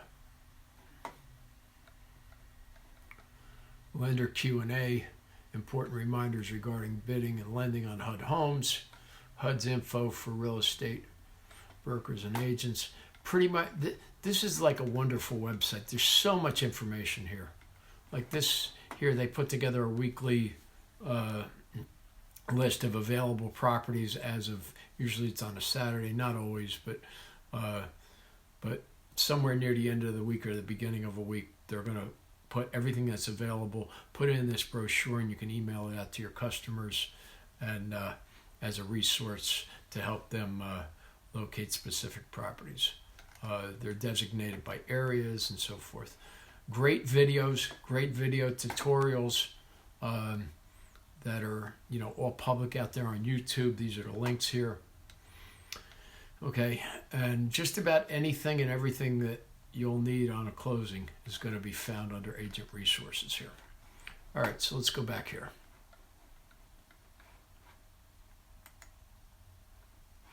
Oh, didn't pop out a new window. All right, back down here.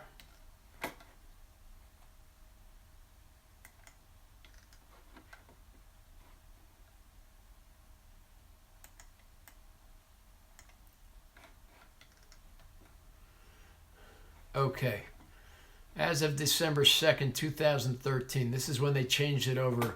All FHA insurable homes is now 15 days instead of 30. Okay, this is a wonderful thing. Okay, and the adoption of the 10-day thing is further explained here. So this is how it works. Bids coming in on Friday, Saturday, or Sunday will be grouped together for the asset manager's consideration on Monday, except if a case is going through a listing period change over the weekend or holiday. I'll tell you what happens, okay? If you're flipping over to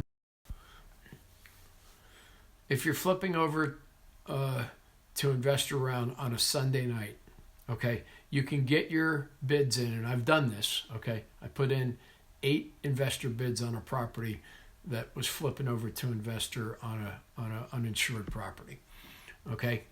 They are still going to give preference to the owner-occupant bid, okay? Even if the investor outbid an owner-occupant, okay? Which sometimes happens, but it's rare. I think I've seen it happen one time. And all the times I've been doing this. However, owner-occupants are always going to be given precedent. That's what they're going to look at first on the bids come Monday or the next business day. Okay? This does not apply to the exclusive bid accumulation period for FHA insurable homes since 6-day falls an extended listing period. Okay, that's what basically stating what I just told you. Bids coming in on a federal holiday will be grouped with the previous day's bids. For example, Martin Luther King Day on Monday will be grouped with the preceding Friday, Saturday, and Sunday bids if the listing period doesn't change. Bids coming in on a Wednesday before Thanksgiving will be grouped, so on and so forth. The day after Thanksgiving is a working day. Okay, bids will get opened the day after Thanksgiving. So don't think that you're going to have the whole weekend ahead, because you can definitely, put a bid in on the Wednesday night or Thursday night and have it accepted Friday. Okay. One of the beautiful things about HUD Homes, you will have answers the next business day, yes or no. Okay, there's no long drawn out thing. No negotiating back and forth, no highest and best. You are to submit your buyer's highest and best number when you submit the bid. Okay? For all the guys who think they're super smart negotiators, they will lose every single time by playing that game. Do you hear me? This is for the agents that have been submitting bids and not getting them won. The bottom line is submit the highest number your buyer is willing to pay with no buyer remorse. Okay, don't push them. Okay, because all that does is when they see what's required, then they get scared and the deal falls apart, and we got to go out there, go through all the gyrations, sometimes even take new pictures. It's a lot of aggravation. So we try our best to keep these deals together from the outset. Make sure that they're solid when they go together. Okay. Okay.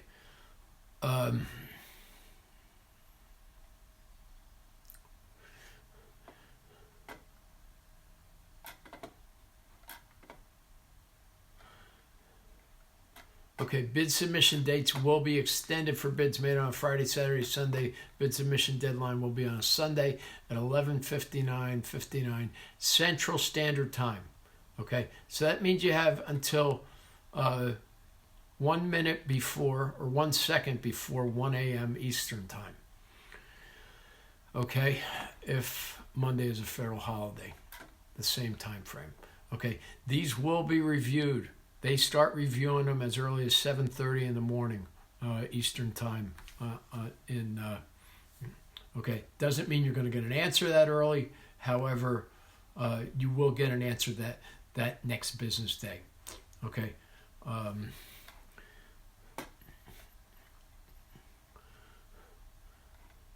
And this just explains what happens with the different bid deadlines. Okay. But just know after that first initial bidding period, they're on daily bid reviews. Okay. Bid submission for federal holidays that fall on Thursday, Tuesday, Wednesday, or Thursday. The bid submission period will extend from the day before until the end of the federal holiday, unless there's a listing period change or the holidays in the middle of a 5 to 10 day bid accumulation period. Okay, if you have questions on that, just call the listing agent. Attention bidders. Now, here's what they say. Backup bids will not be accepted for this property. This notification supersedes the selection made in your electronic bid placed on HUD Home Store, as well as line 10 of the HUD sales contract. Due to this policy change, it is in the buyer's best interest to place their best and final offer. If the winning bid is canceled, the property will be relisted on HUDHomestore.com. A backup bid might only be considered if it's in HUD's best interest. Okay, here's the truth on this. This is a disclaimer. This is a CYA. Okay, they will almost always go to the next backup bidder. It's always in your interest to submit your highest and best number. Okay, and check off the box, hold for backup. Okay, they will they will also, by doing this, it will also keep you in their system in the event of a price change, in the event of a relist or a status change, property condition status change. You will be notified by them that the property is being relisted, or the property's been reduced, or there's a change in the insurability. You'll get notified if you do that. Okay. So, however, once that deadline is gone and once they've accepted a bid, no backup bids. So put them in. Okay. It's always in your best interest and your client's best interest to submit it, irregardless. Okay, effective. This is one of the more recent changes. September 28th, 2018. A new $2,000 earnest money deposit will be required on any bid acceptance with a sales price equal to or greater than $250,000. So if a property is listed for $220 and you bid $250, okay, that means your buyer's earnest money deposit is $2,000. Okay. Property is listed for $475 and you bid $575. That means $2,000. It's pretty good. Okay, you got to admit. That's all they're putting up. That money only becomes at risk in the event of a breach of the contract, or an investor who can't complete his closing within 30 or 45 days with a prepaid extension. Okay? So $500 if the sale is $50,000 or less. Yes, we do have some of those properties in the state of New Jersey. $1,000 if the sale price is $50,001, up to $249,999. Okay, this is where most of ours come in, is $1,000. But we do occasionally get, the ones where it's $2,000. You do have to pay attention to this. Okay, that's why it's highlighted in yellow. Because if you bring in $1,000 and it's one that requires $2,000, they're going to send it back. If you bring in $1,000 and it's one that requires $500, they're going to make you go back and get another one. Okay? So, read to succeed. Okay, here's additional disclosure. This is the same stuff we already read off of the addendum on the website. Okay, peeling paint surfaces per PCR, sink is damaged.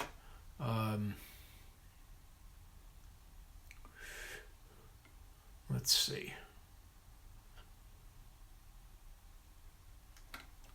Listing broker 3% of the purchase price. Selling broker up to 3% of the purchase price. So, on this, you can, let's pretend you're buying for yourself. Okay, if you want the commission to come back to you, great. However, I'm going to show you in a few minutes on bid submission that you can actually make that zero. Okay, and that will increase your net and give you an advantage over somebody else. If you put 3% in there, you're going to have to pay more to beat somebody else. Okay? Any questions on that, you can message me later.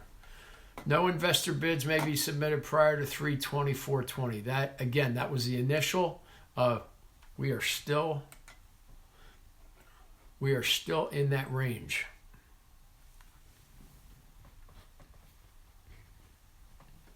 We're still in that time frame on this property. So that's all going to change when it goes back on the market formally through HUD. Okay. All right. So let's go into submitting a bid. Okay, we're not going to submit a bid on this one until my buyer tells me, and I'm not going to show it to all you guys because that would not be in his best interest. So let's find another property.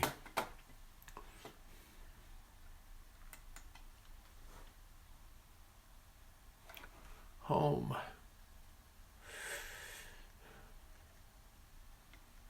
Okay, so another way you can find it. Okay, you can click on the map. Click on New Jersey. And it's going to give you every property in the state of New Jersey. Okay? I don't know what the order is. It's certainly not price. It's certainly not address. It's certainly not town. It may be case number. Yeah, it's probably, it looks like case number. Okay? So that's how they're listed. You want to sort it by... Nope, you can't sort it by address. You can sort it by price, status, bedrooms, listing period, bid open date. All right, so see all these all say extended. Let's pick this one, exclusive in Burlington County. Okay, so what that means is this property just came on the market.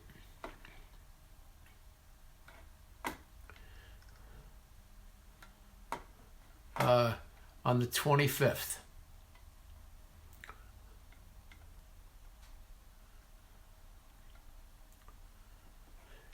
So your bid submission deadline is going to be 4/5 because it falls on a because the 10th day falls on a non-business day. So you're going to be able to submit bids up until 11:59 next Sunday on this. Okay, again,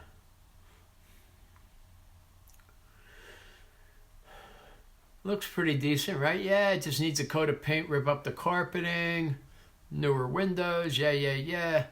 Okay, just go show the house.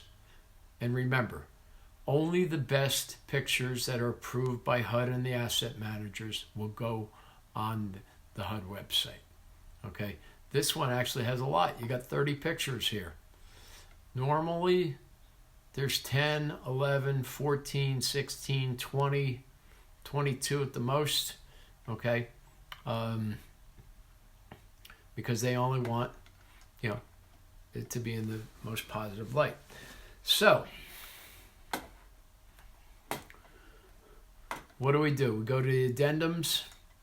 We're going to open up the addendum on this one, check everything that's there.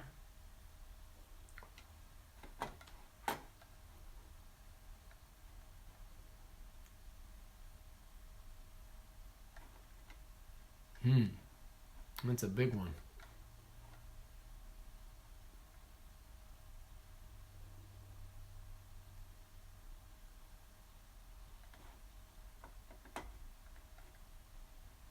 There it is, open file. All right, so guess what? This one's telling you flat out it's in a flood zone, okay? Here again, this is why you should read these before you go out to the property. Flood insurance may be required depending on the financing. Now, we can always go back, look at the map. Now look at that. Kind of far from the body of water, right? Well, evidently, we got an ocean out here, or a bay. No, the Delaware River. So you're within a flood zone there, okay? You're within streams, and the level of flood insurance, that's up for you guys to determine using flood tools.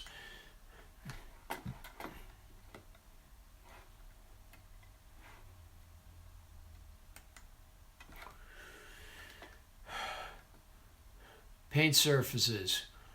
Replace water heater downspout. Plumbing does not hold pressure.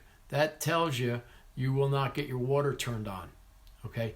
The only way you can do this is the same way they've done it, is air compressor, pump it up, find the leaks. Most plumbers know where to look. Experienced agents, after you've been through this a few times, you know where to look. Underneath the sinks, next to exterior walls, the elbows in the hot water baseboard heat, so on and so forth. Okay? Roof inspection is recommended. That means they have some doubts about the roof. Okay, flood zone property addendum. That's going to be part of your contract.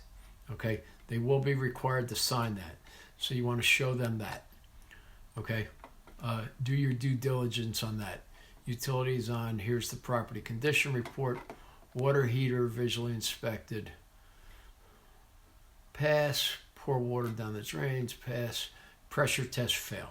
Okay, every property is air pressure tested. Okay, sometimes these pressure tests will fail because of a broken seal on a faucet. Okay, we do recommend having the buyer have their own plumber come in and troubleshoot the entire system with a compressor. Okay, if you got a plumber who doesn't have one, find one who does, or give us a call and we'll give you one. Okay, so we've reviewed this. Okay, lead-based paint.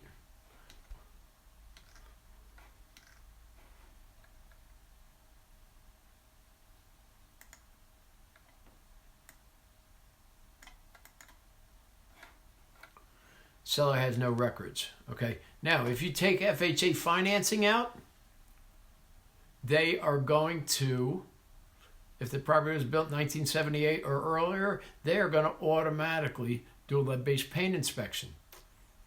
Lead-based paint, if it's found and you're doing a 203K, it's going to be required to be built into your 203K. HUD will not remediate it, no matter what the cost is. Okay, whether it's $700, $1,100, $3,700, or $10,000. With the 203K, they expect that to go into the 203K loan. Other loans, straight FHA or FHA repaired with escrow. Same thing. If the property is 1978 or earlier, they're going to do a lead-based paint inspection.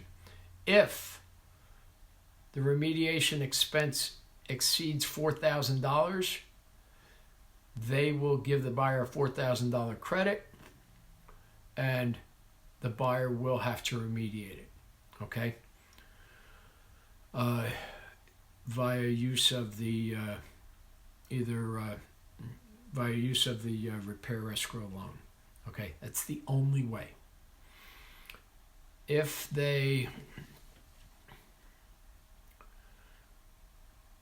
it's under $4,000, HUD will do this stabilization. Okay, they will suspend the contract. They'll give you automatic extensions up until the date that the remediation has been completed. The average remediation is 3 to 5 weeks. Okay, it doesn't matter if the buyer's rate lock is running out. HUD doesn't care about that, and we can't either. Okay, so these are things that you got to take into consideration and disclose to the buyer when they're choosing their financing. Okay, I'd still go that 203K route nonetheless. Either way, because it lets you deal with it and close, and you deal with it after. Okay, so this one. So after they've done that inspection, they're going to give you a brand new report, and they're going to give you new paperwork to sign.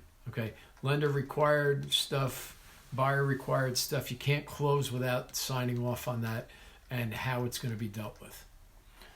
They will not let you schedule closing. Okay. All right, so let's go. Now that we know everything that we got here, we're going to go in and submit a bid.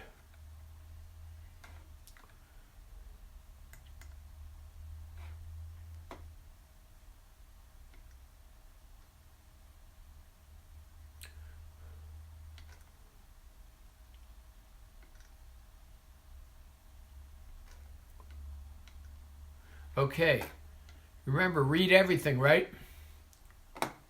This is a starting place for placing a bid on home store. To place a bid, you need a NAID number. NAIDs is a HUD term for name, address, identifier, are issued to real estate professionals and various nonprofit and government organizations to enable them to place bids. Individuals should use Find a Broker link. Okay. Individual selling agents and associate brokers can register their license numbers with HUDhomestore.com. So, right here, tells you eligible bidders. Okay, what's the bid submission deadline? Okay, Sunday night. How much time is remaining? Tells you right there. Before you start your bid, look, big red letters. Read. You're going to have 15, and you got to read this entire thing because it makes a difference. You have 15 minutes to complete your bid. If you exceed this time limit, you will receive an error code, and you will have to start your bid all over again, or open up another window and copy and paste is what I do. Okay? You must have the following before starting the bid. Each purchaser's name, up to 4. Their personal address, their phone number, and cell number. Okay? Their personal email address and social security number. Or a tax ID number, EIN or ID number. Also, you need to have your title company or buyer select closing agent information, company name, address, phone number, escrow officer if needed, the backup officer, and the officer's phone number and email address. So make sure that you have all this beforehand. Okay? So the following can submit a bid on this property right there. All right, so NAID type. NAID type you're going to select selling broker. We're going to put my company name in.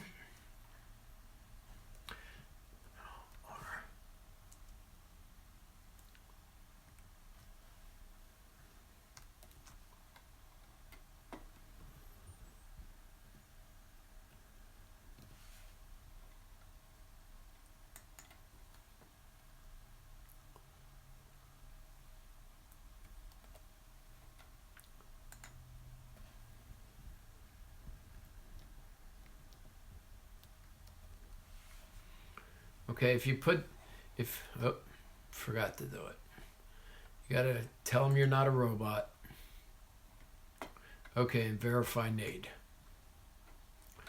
So here we go, bid submission.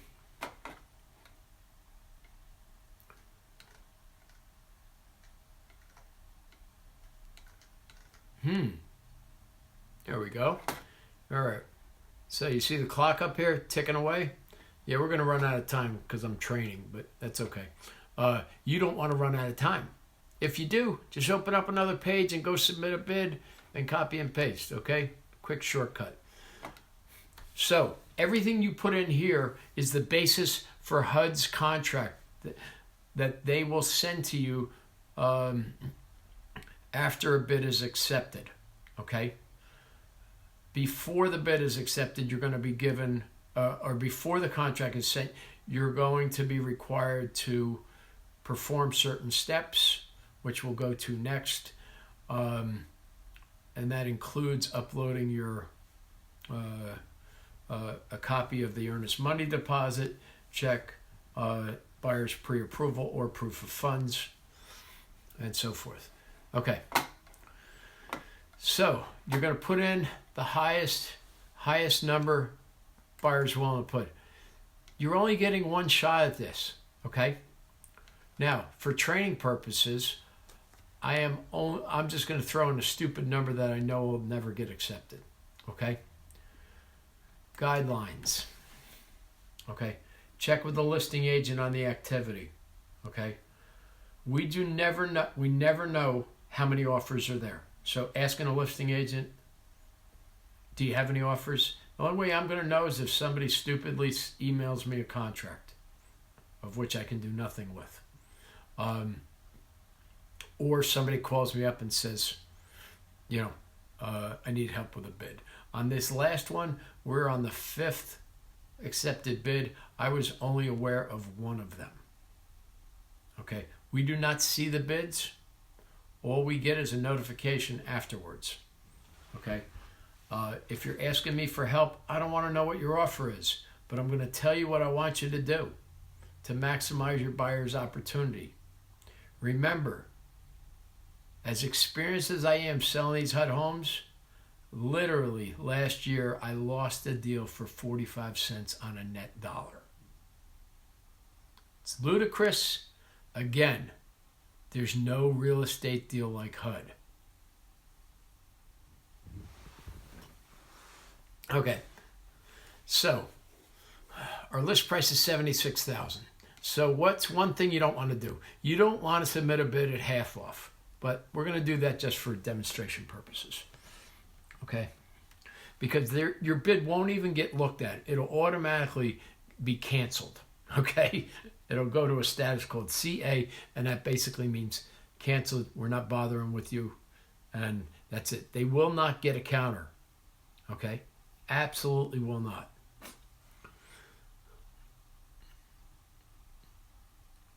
All right, so we're going to do half plus an odd number. Okay. Don't put 38,100. Don't put the list price. Never, ever, ever put a round number in. Okay? Because that net number is all that matters.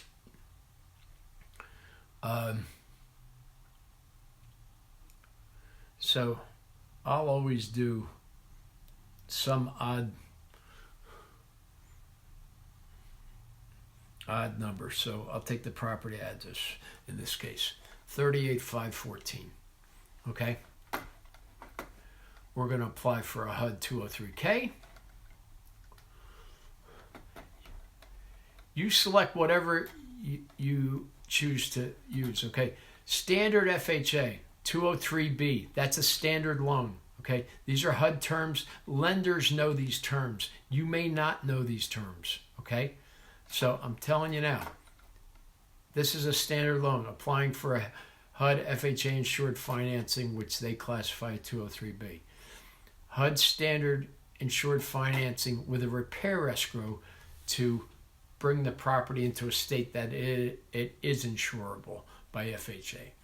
Applying for HUD FHA insured financing via 203K, or applying for conventional or other financing not involving HUD FHA, or paying cash. Okay.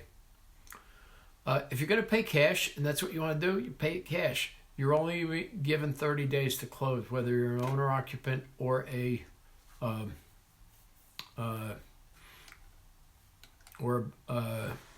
investor.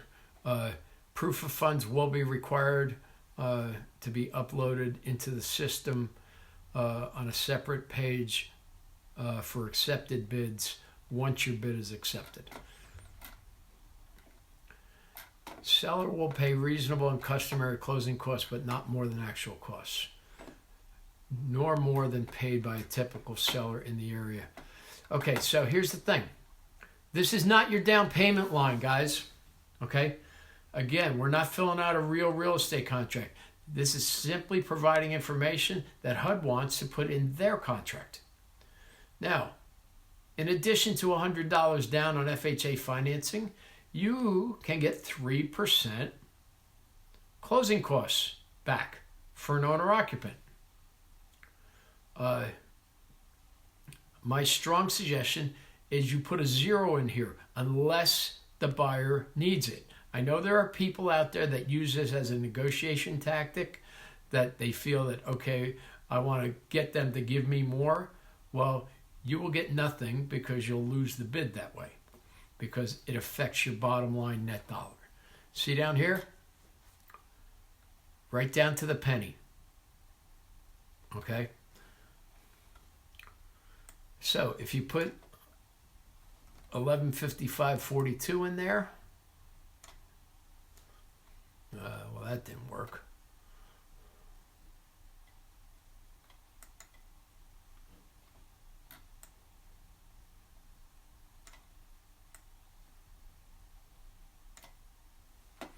Okay, listing broker you can't touch. Selling broker you can. Okay, so you put that in there, look what happened. The number went down by that amount. Okay, you just screwed yourself out of a deal. Okay, this literally happened on this property in South River.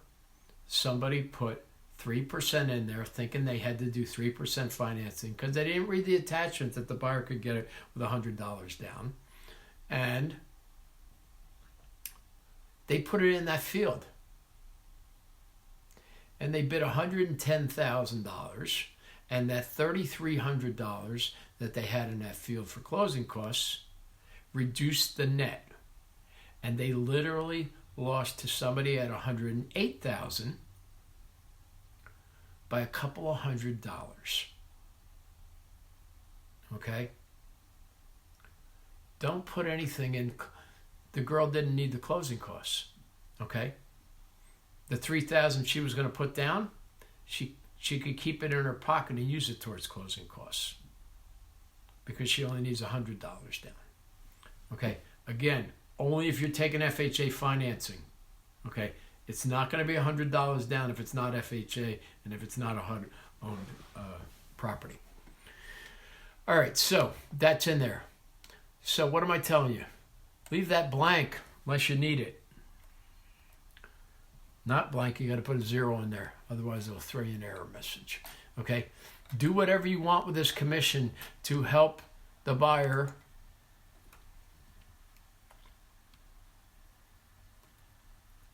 increase their net number. So see there? It automatically calculates it. This is the only number that HUD cares about, is right here. Whoever's got the high number on line 7, that's who wins the bid, period. whoever's got the next highest number, that's who they go to when the prior deal falls through, or they don't bring in their deposit money on time or provide their documentations. Okay? Owner occupant. Now, here's another thing. Don't come in here trying to submit an investor bid. It's automatically defaulted to owner occupant. You can't select investor. Do not submit it thinking that, oh, I didn't realize. Okay? Wait your turn. Always check may hold such offer as backup to an accepted offer. Always. Now, the required information for all purchasers must be accurate for the electronic signatures. Purchaser cell phone will only be used as a backup for e-signature verification. Okay, they're not going to call them, but you want to use a cell phone because that they can verify the number through the cell phone company.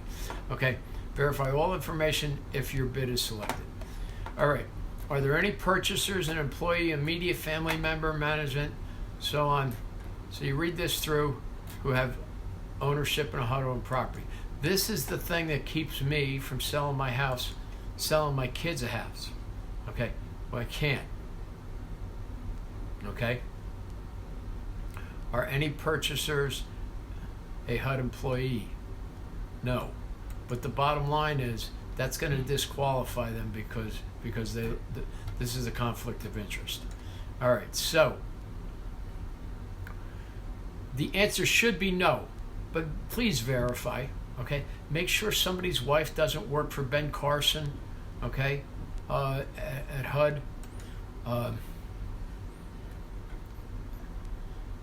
And again, it's got to be accurate information. Don't just check no and it's not, okay? Because they're going to find out. They have all kinds of ways of finding out. Why do you think that you have your social security number and tax ID number? Because if there's a fraud claim anywhere in the line, FBI's got access to everything. Okay?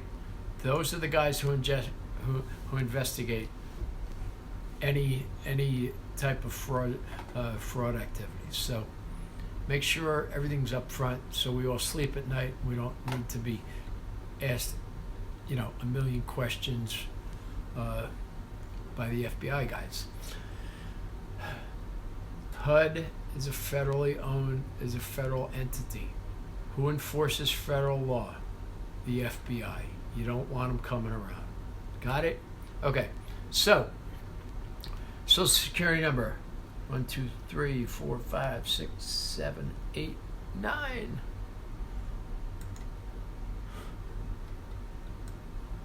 Copy and paste.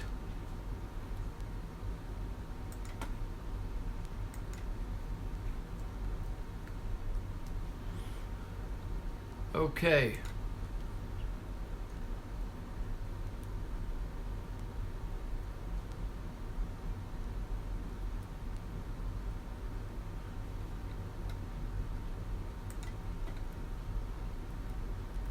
John Doe. 1, 2, 3.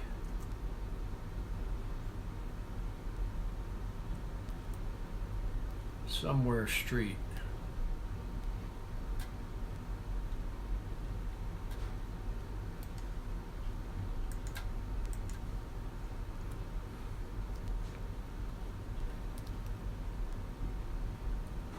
Anytown, New Jersey. 1, 2, 3, 4, 5.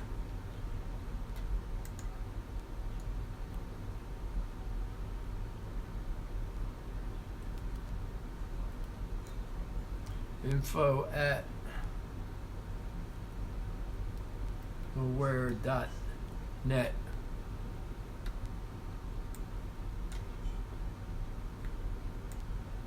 Copy and paste.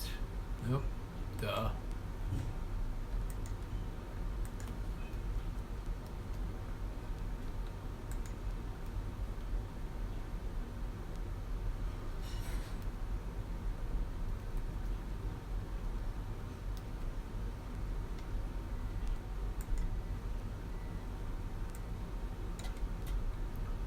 Always use your cell phone numbers as the required number.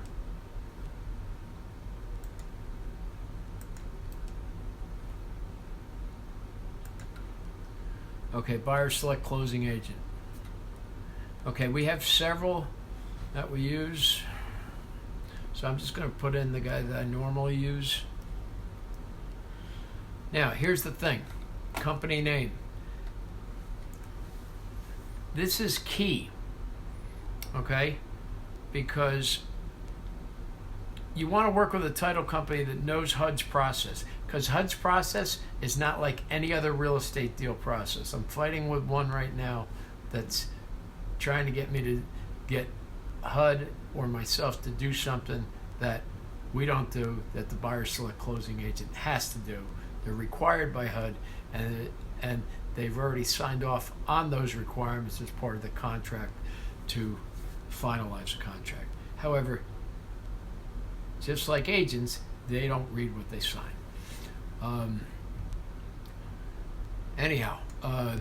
So a good test, okay, is type in the company that you're using. If a buyer is using an attorney, okay, every attorney since the TRID financing has gone into place uses a title company as their closer. Okay, find out who the attorney's title company is. Okay, put that title company in here in this name.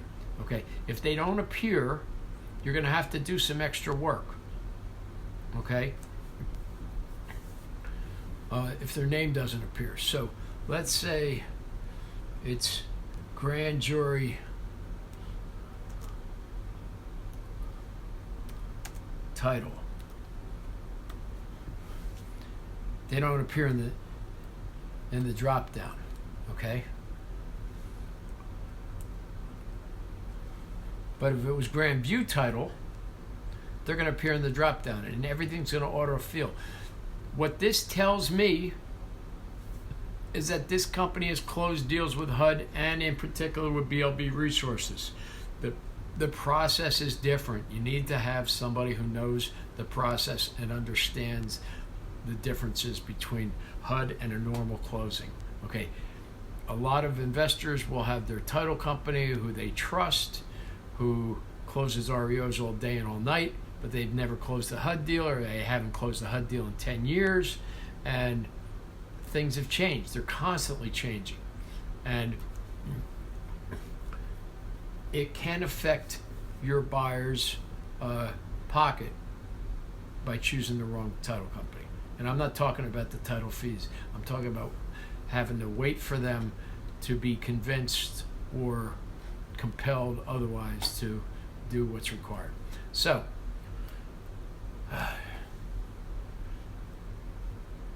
now this is just a guy I've been dealing with for years. Okay, he knows the process inside and out. I don't have to retrain him. I don't have to worry about. They know exactly what to do. And so, escrow officer, you're going to pick your escrow officer, backup officer. Now, what I've seen happen here is if you want to put a backup escrow officer and you want to put an attorney's name in there, okay?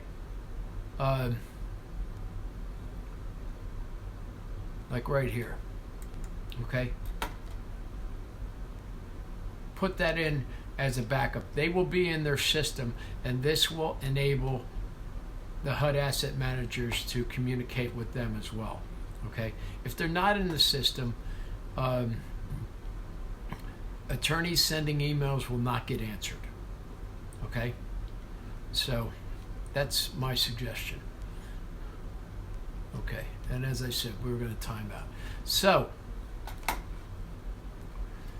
click continue, and it's going to tell us we timed out. Okay, well this is telling us that our closing agent's documents need to be uploaded. to be re-verified. Okay, bid summary. Okay, this tells you right up here, your bid has not yet been submitted. Review the information below.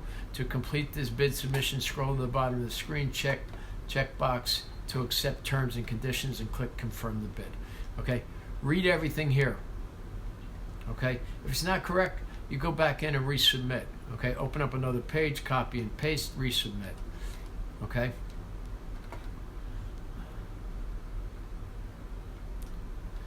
Acceptance of terms and conditions. Again, read everything here. Your certifications as a broker, as a selling broker. HUD may accept the offer giving the greatest net return. HUD's listing price is the determination of fair market value. HUD reserves the right at its sole discretion to accept offers less than listing price. Okay. If they accept something less than list price, it's only because there's nothing list price or above. During that first round, even during the first 30 days, you will not see them accept anything less than 6 to 8% off of the current list price. It won't happen.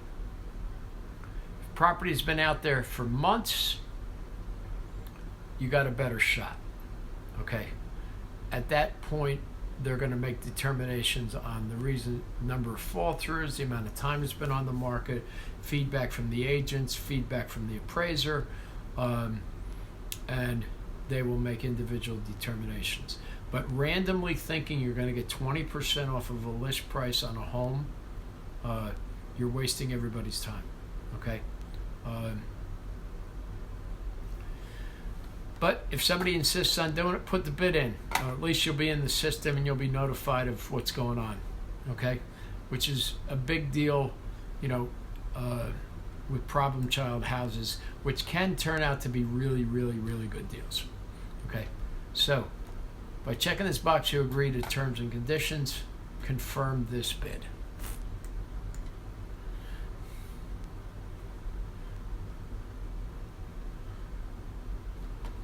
Okay. Oh, it went in. How the heck did that happen? I was out of time. Maybe the timer's not working. Okay. Anyhow. All right, so let's log in. Now, so you see this, you're going to print this. I always print this and email it to the client, okay? Because you can make amendments to this prior to the bid submission cutoff, okay? If you've got something wrong, okay, you got a spelling of their street address wrong, the spelling, especially their email address. That email address for all buyers, I only put one in, okay? However, you can put up to 4. The email address is critical, okay? Because if it's typoed, they won't get the contract to be signed. If the contract doesn't get signed by the next business day at a certain time, it will be canceled, okay? So, paying attention to the importance of email addresses. I had one time where I had a typo on Verizon. Looked over there, yeah, it looks right. And guess what? It wasn't. And it took us 3 rounds to figure it out. And luckily we caught it in time and we're able to get the contract finalized. However, what I do, I will print this to a PDF.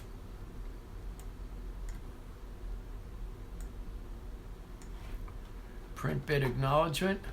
I'll print it to a PDF and save it and email it. Okay. Well, it already knows to go to a PDF. So, save it, email it to the buyers, make sure that all information is correct. If you got multiple buyers, make sure you send it to everybody and that they all review it. Okay. And if they decide they want to change their offer or change their price, you still will have the chance to go back in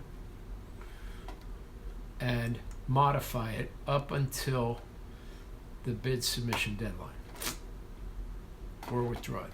Okay, so here we go. Log in. How do you see where your bid is?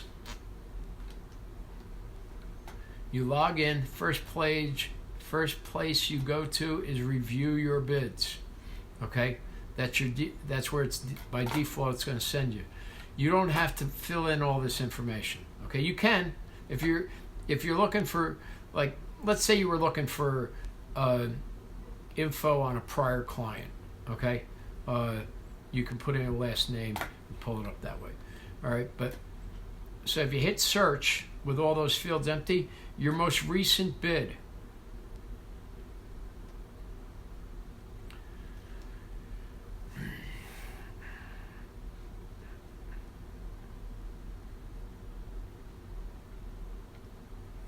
Most recent bid is going to show up here.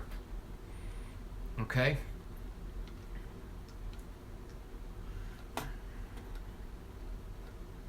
There's the confirmation number from the previous page that's unique to you.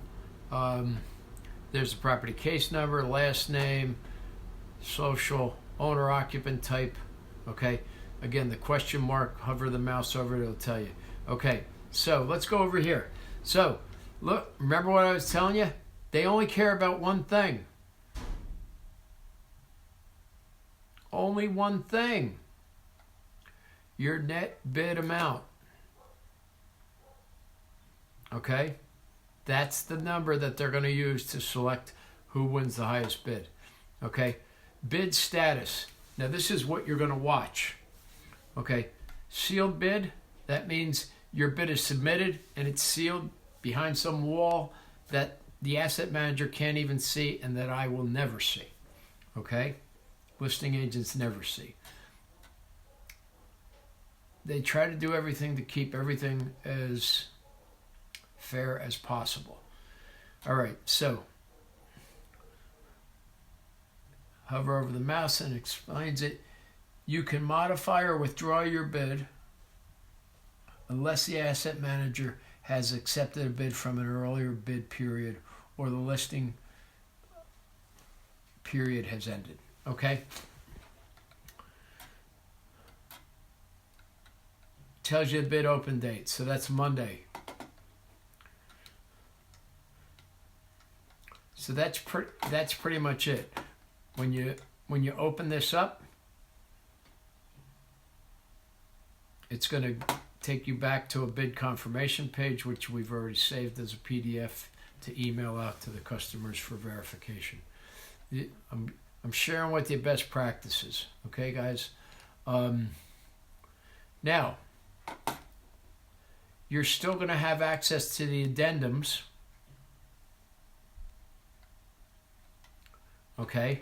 And you can download them at any time to review those or share with your buyer as well, okay?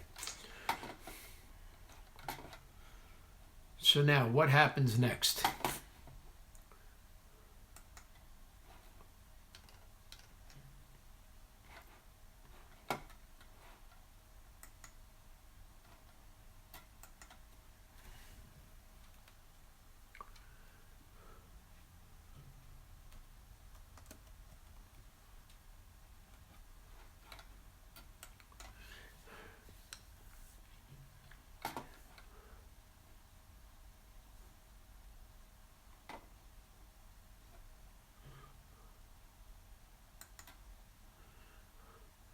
Okay. Both you and I are going to receive this email. If your email address is not in here and somebody else's is, okay, you're relying on them to get it to you. Okay? If your bid is accepted, like let me go back to my last bid that was accepted. You will see this letter that says CAC, okay? That means accepted. Please ensure that all documentation is in order. And you will then click up here to accept the bids tab. Like right now, I don't have any accepted bids. Okay. This tab will stay open until a contract has been ratified. Okay. Your contract has been ratified. Nobody else's contracts are going to show up here. No other information is going to be here. But if you do have an accepted bid, we're going to go to another screen that's going to show us. I'll show you exactly what's required and what you need to do there, and how to move this forward to getting a signed contract and moving on towards closing. And that big fat 3%, which I love, rather than dealing with knuckleheads for 1.5%, 2%, 2.5%. Okay, so let's go back.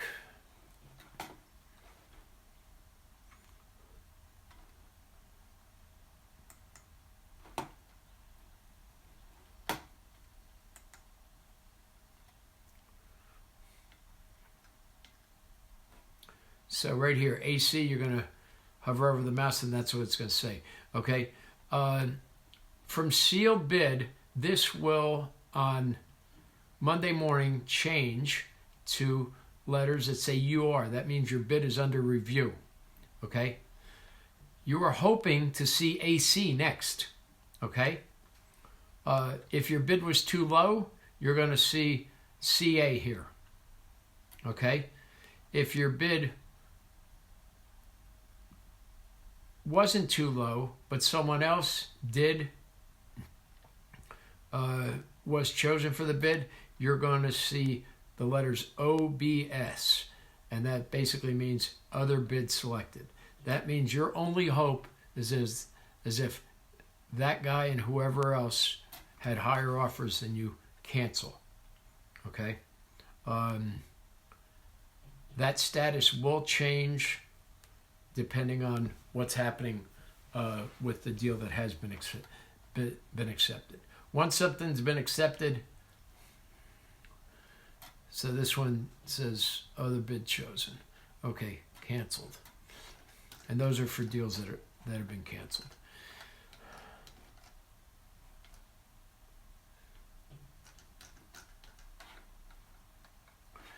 All right, so next.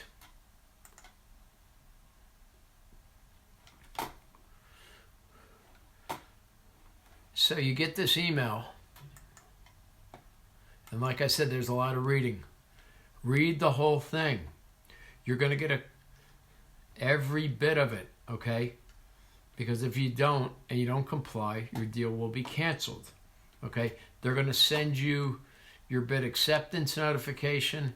I get copies of all this as well, okay? They're going to tell you carbon monoxide disclosures. They're going to remind you with disclosures basically that you can't do any work, e-signature additional instructions, everything, okay?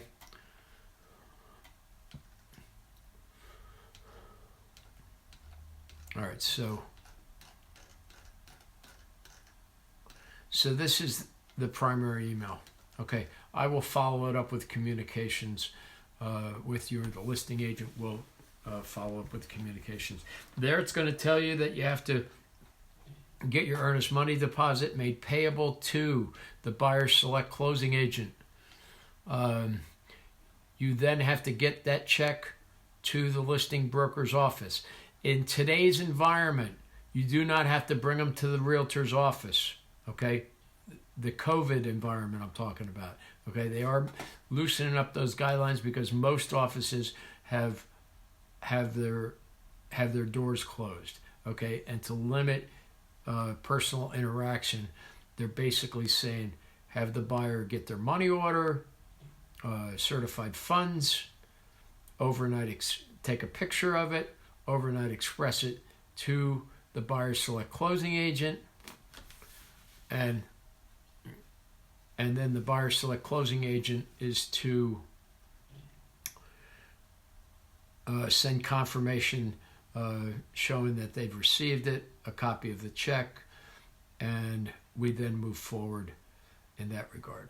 You will need if the buyer is doing this on their own, you will need to get a picture of that check, convert it to a PDF, because everything it will be required to be uploaded into the system under the accepted bids tab.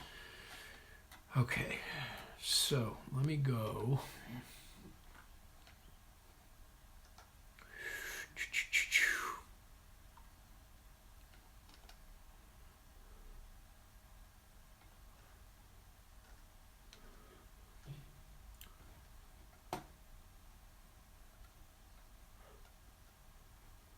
I forgot.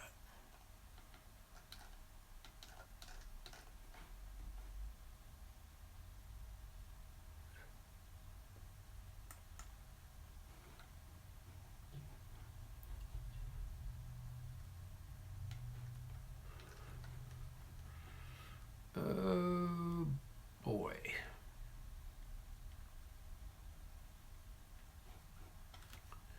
I got a problem. They're saved on my phone.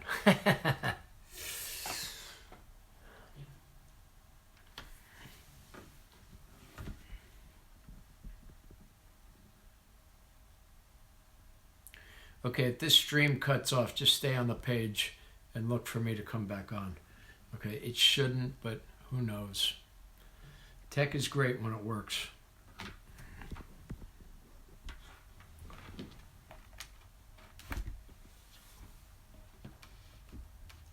Nope, it's not working. Shoot. Oh, maybe it is.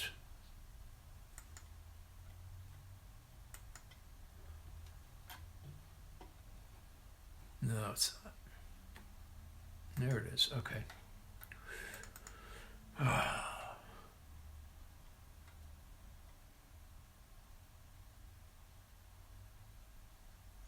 And you know what? No, it's not there.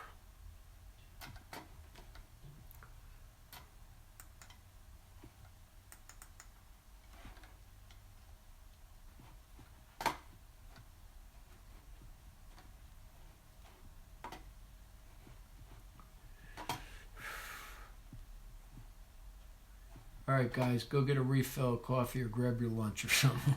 It's going to take me a couple of minutes, but it's important that I show you these next steps because they're critical to getting the thing to closing. I do apologize for this.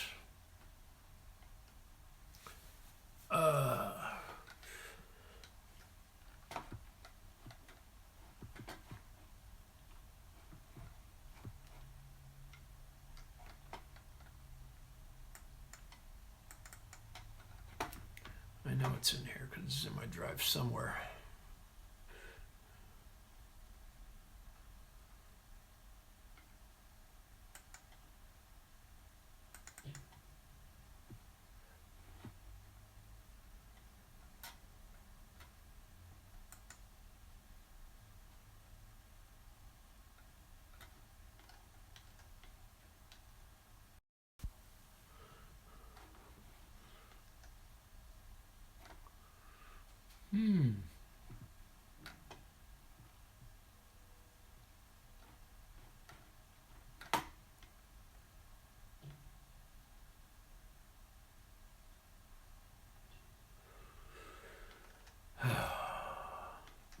There it is.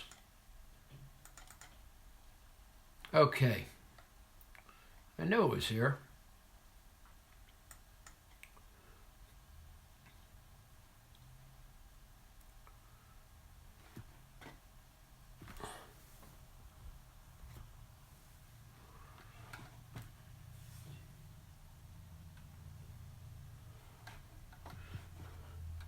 All right, so okay, this is showing you what I've already shown you. Other bids selected. That's not what you want to see. But in the event that you do see it, accepted. Okay, you're going to next go up here to accepted bids, which will then bring you to this screen. Let me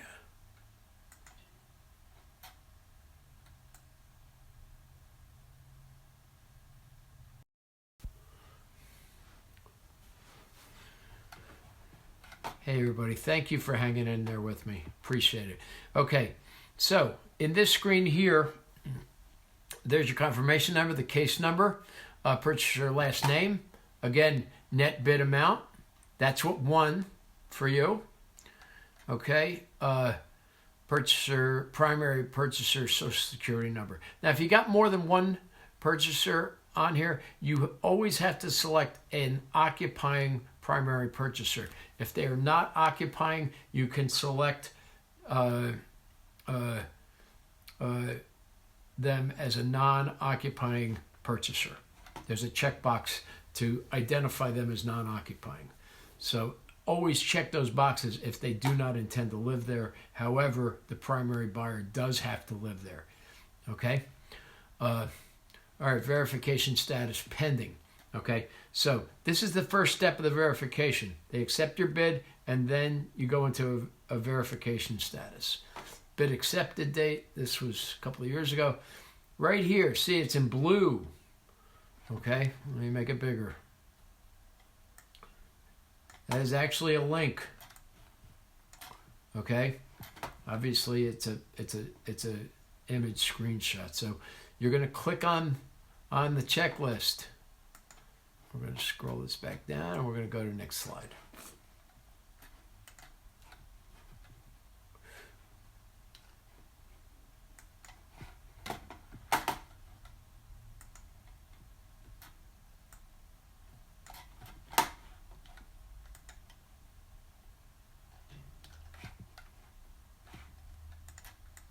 What is going on here?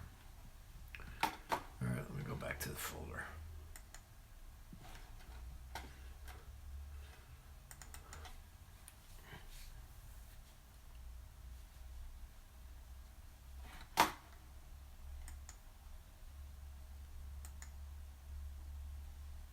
Checklist.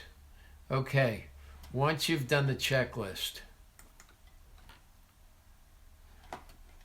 this is what you're... Oh, dummy. This is what's going to appear. Property case number, property address. Okay. Save signers change. Okay, so this is my broker, e-signature, designated signer for the brokerage information. That should be your broker.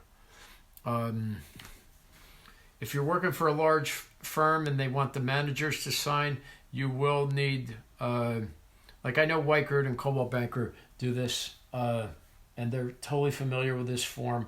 So there will be an authorized signer letter that comes in your bid confirmation package, and you'll give that to the manager. She'll get it signed by the broker of record up top, and then they can sign.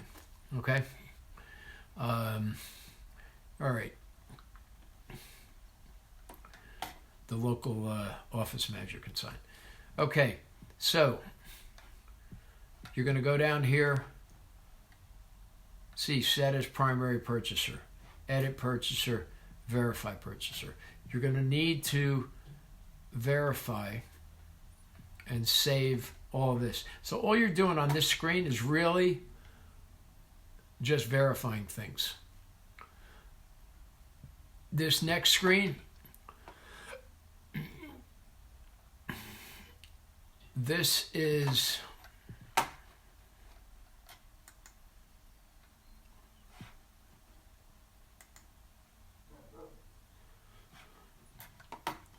to if you're adding additional purchasers, okay, or remove purchasers.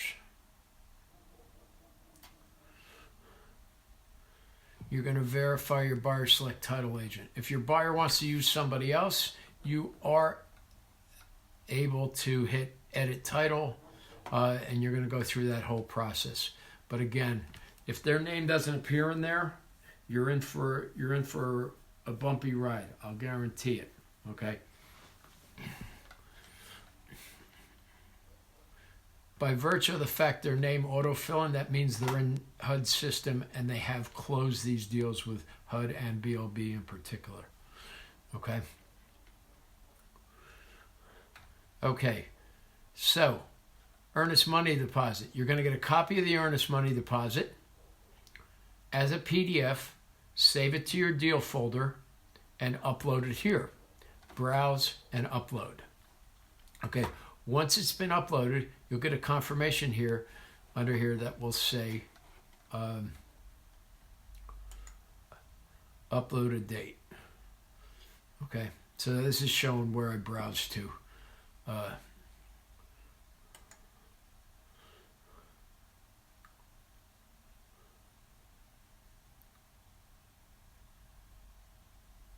Upload.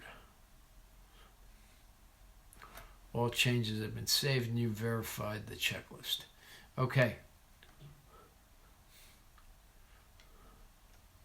Well, that did. Well, this is an old screen. There's a couple more uploads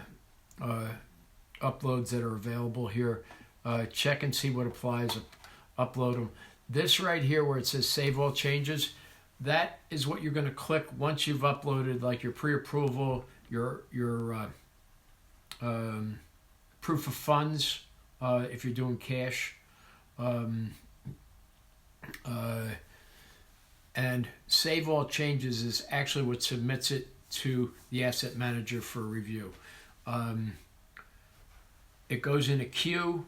It depends on when the bid, when you click this, as to when they're going to get to it. Depending on the amount of accepted bids and when they came in, is going to determine when you're going to have that reviewed. So basically you're hitting that and waiting for an email to come back from them saying bid submission package has been received. We will notify you of any changes needed or send you an e-signed contract. Okay?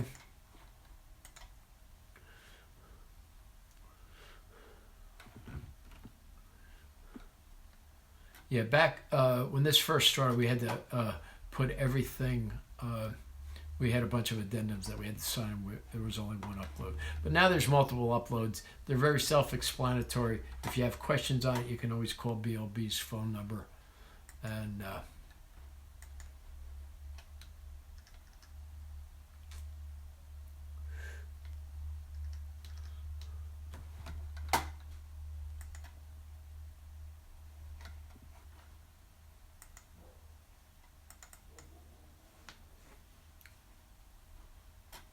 all changes are saved.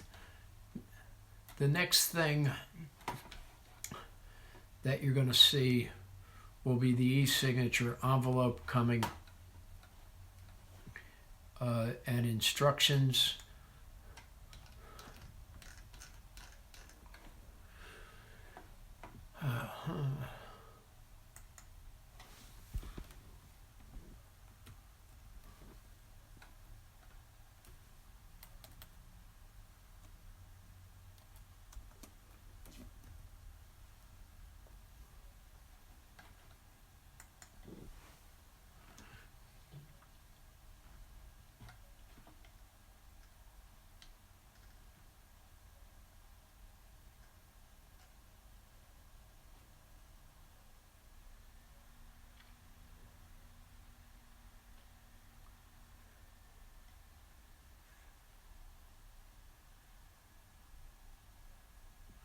Okay, so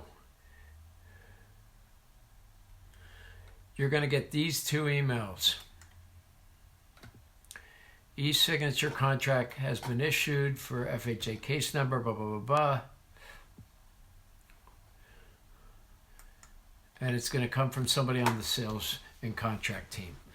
Okay? Again, read everything. Okay, it'll be very self-explanatory. If you have questions, there's contact phone numbers that you can call and refer to your case number. Any communications you do on a HUD deal, you got to have the case number and property address in the subject line. Okay, requesting closings, title issues, whatever communications you got going. You do have to read all the emails, because in those emails they're going to instruct you what email addresses to use for what purposes. When you're scheduling a closing, there's actually, I think, 3 or 4 different addresses. The first one is 3P scheduling at blbresources.com. You have to request there, and 3P closing team at blbresources.com to get approved for a closing date. Then, once you've got your closing date scheduled, you're going to receive instructions on what needs to be done by your buyer select closing agent, with a whole nother set of instructions. Then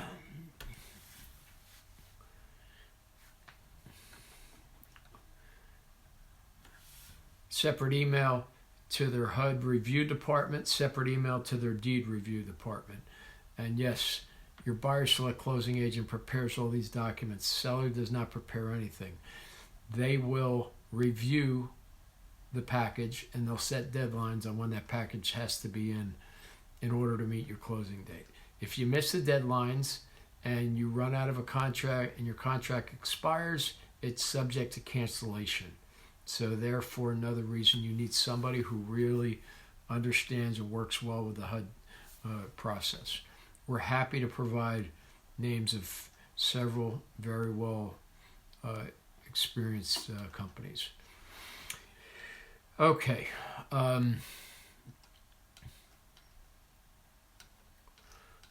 Let's see. You will then, right after this, or almost simultaneously to this, receive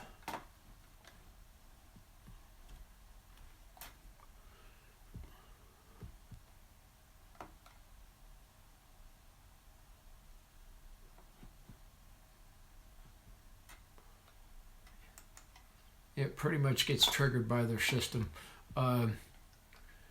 Your e-sign documents. Okay, it's going to look like this. You as the selling agent are only going to review the documents, confirm everything's okay. So this, nothing's going to work. Nothing's going to work for me here because it's already gone. It's already gone out. Link from your email has expired. Okay. Well, this is on a deal that was canceled. So anyhow, you're going to review in there. You'll see the status. You're going to see you have to review it. Click finish. It then goes to your broker. It then goes to your broker, signs off. You have to follow up every step of the way on these to make sure people are signing in a timely manner. Okay.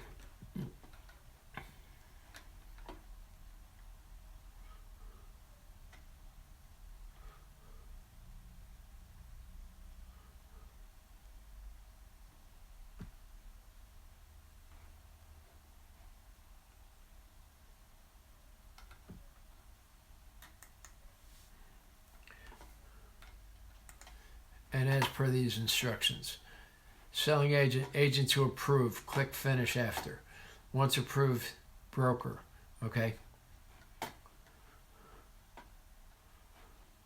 Please sign with name on contract page, however initials are acceptable. You got to follow up with each step of the way on this and let them know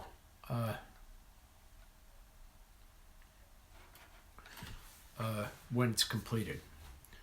Okay, and then it's just a matter of waiting for them to sign off on it, and you'll get a ratified contract back. And once that ratified contract comes back, the clock starts ticking for home inspection within 15 days.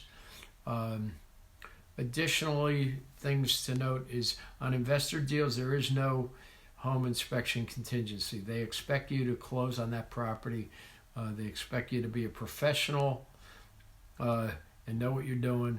And if you have a failed inspection or you can't get utilities activated for a hard money loan where they're saying, no, we want to see the water running, you're going to lose your deposit. Okay, So they're very hard on investors. I've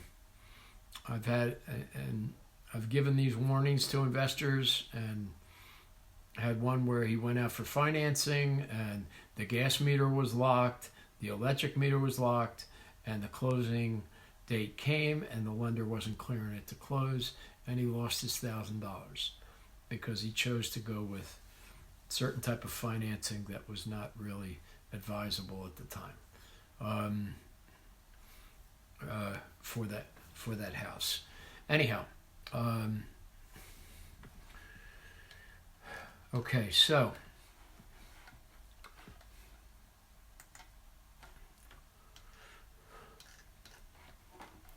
couple of tips. Here's a couple of things that you guys should know. If you're registered on HUD and your broker obviously has a NAID number, you are eligible. You can advertise HUD homes, okay? Personally, any way you want. There are a couple of companies out there that are not members of any MLS, and all they do is sell buyers HUD homes, and they advertise our property listings. You're allowed to, okay? You just cannot claim that you're a listing broker, okay? But you have free reign to advertise these homes anywhere you want. You can do something like this.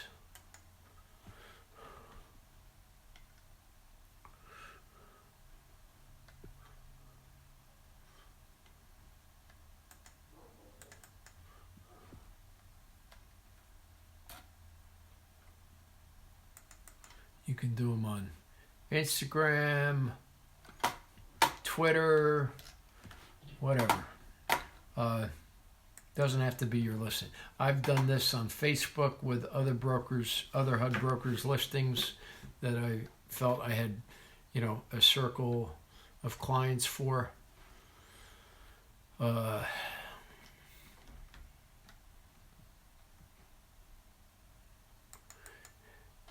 can go out and do something like this, promoting the $100 down one. Call for more information on that, putting properties in. The only thing that you can't do is you must identify them as a HUD-owned home, and you need your fair housing logo in there, equal opportunity fair housing. And you have to quote the listed price that's current at the time of the ad. Okay? Can you do open houses? Yes, you can do open houses with the permission of the listing broker. Okay? Some have actually done this, where they lined up their clients, told them to meet them at the address between 2 and 4 p.m. on a Saturday afternoon, and showed multiple clients. Okay, we welcome this. We want you guys to sell them. We want to help you in any way possible, and like I said, we're held to a higher standard. That we basically have to do our best to support anything related to getting these homes sold as quickly as possible for the highest possible price. And I think that pretty much wraps it up for me. I hope you've enjoyed. I'll leave this up here on there for a little bit so you can get these websites links again. Two most important are right here, these two.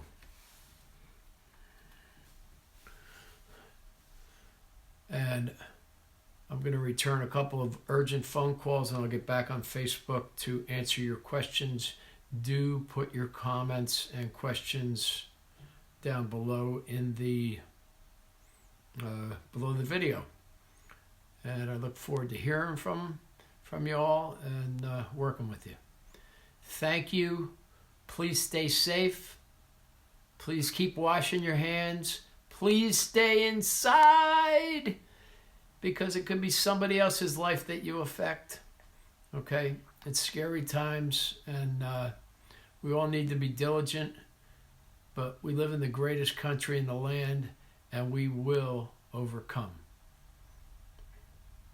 Thanks. God bless. Talk to you all later.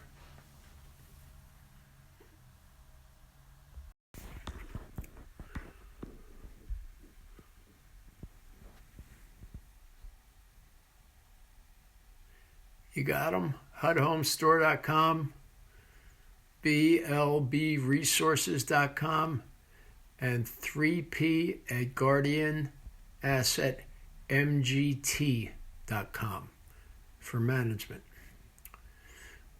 Okay, talk to you guys later. Thanks again.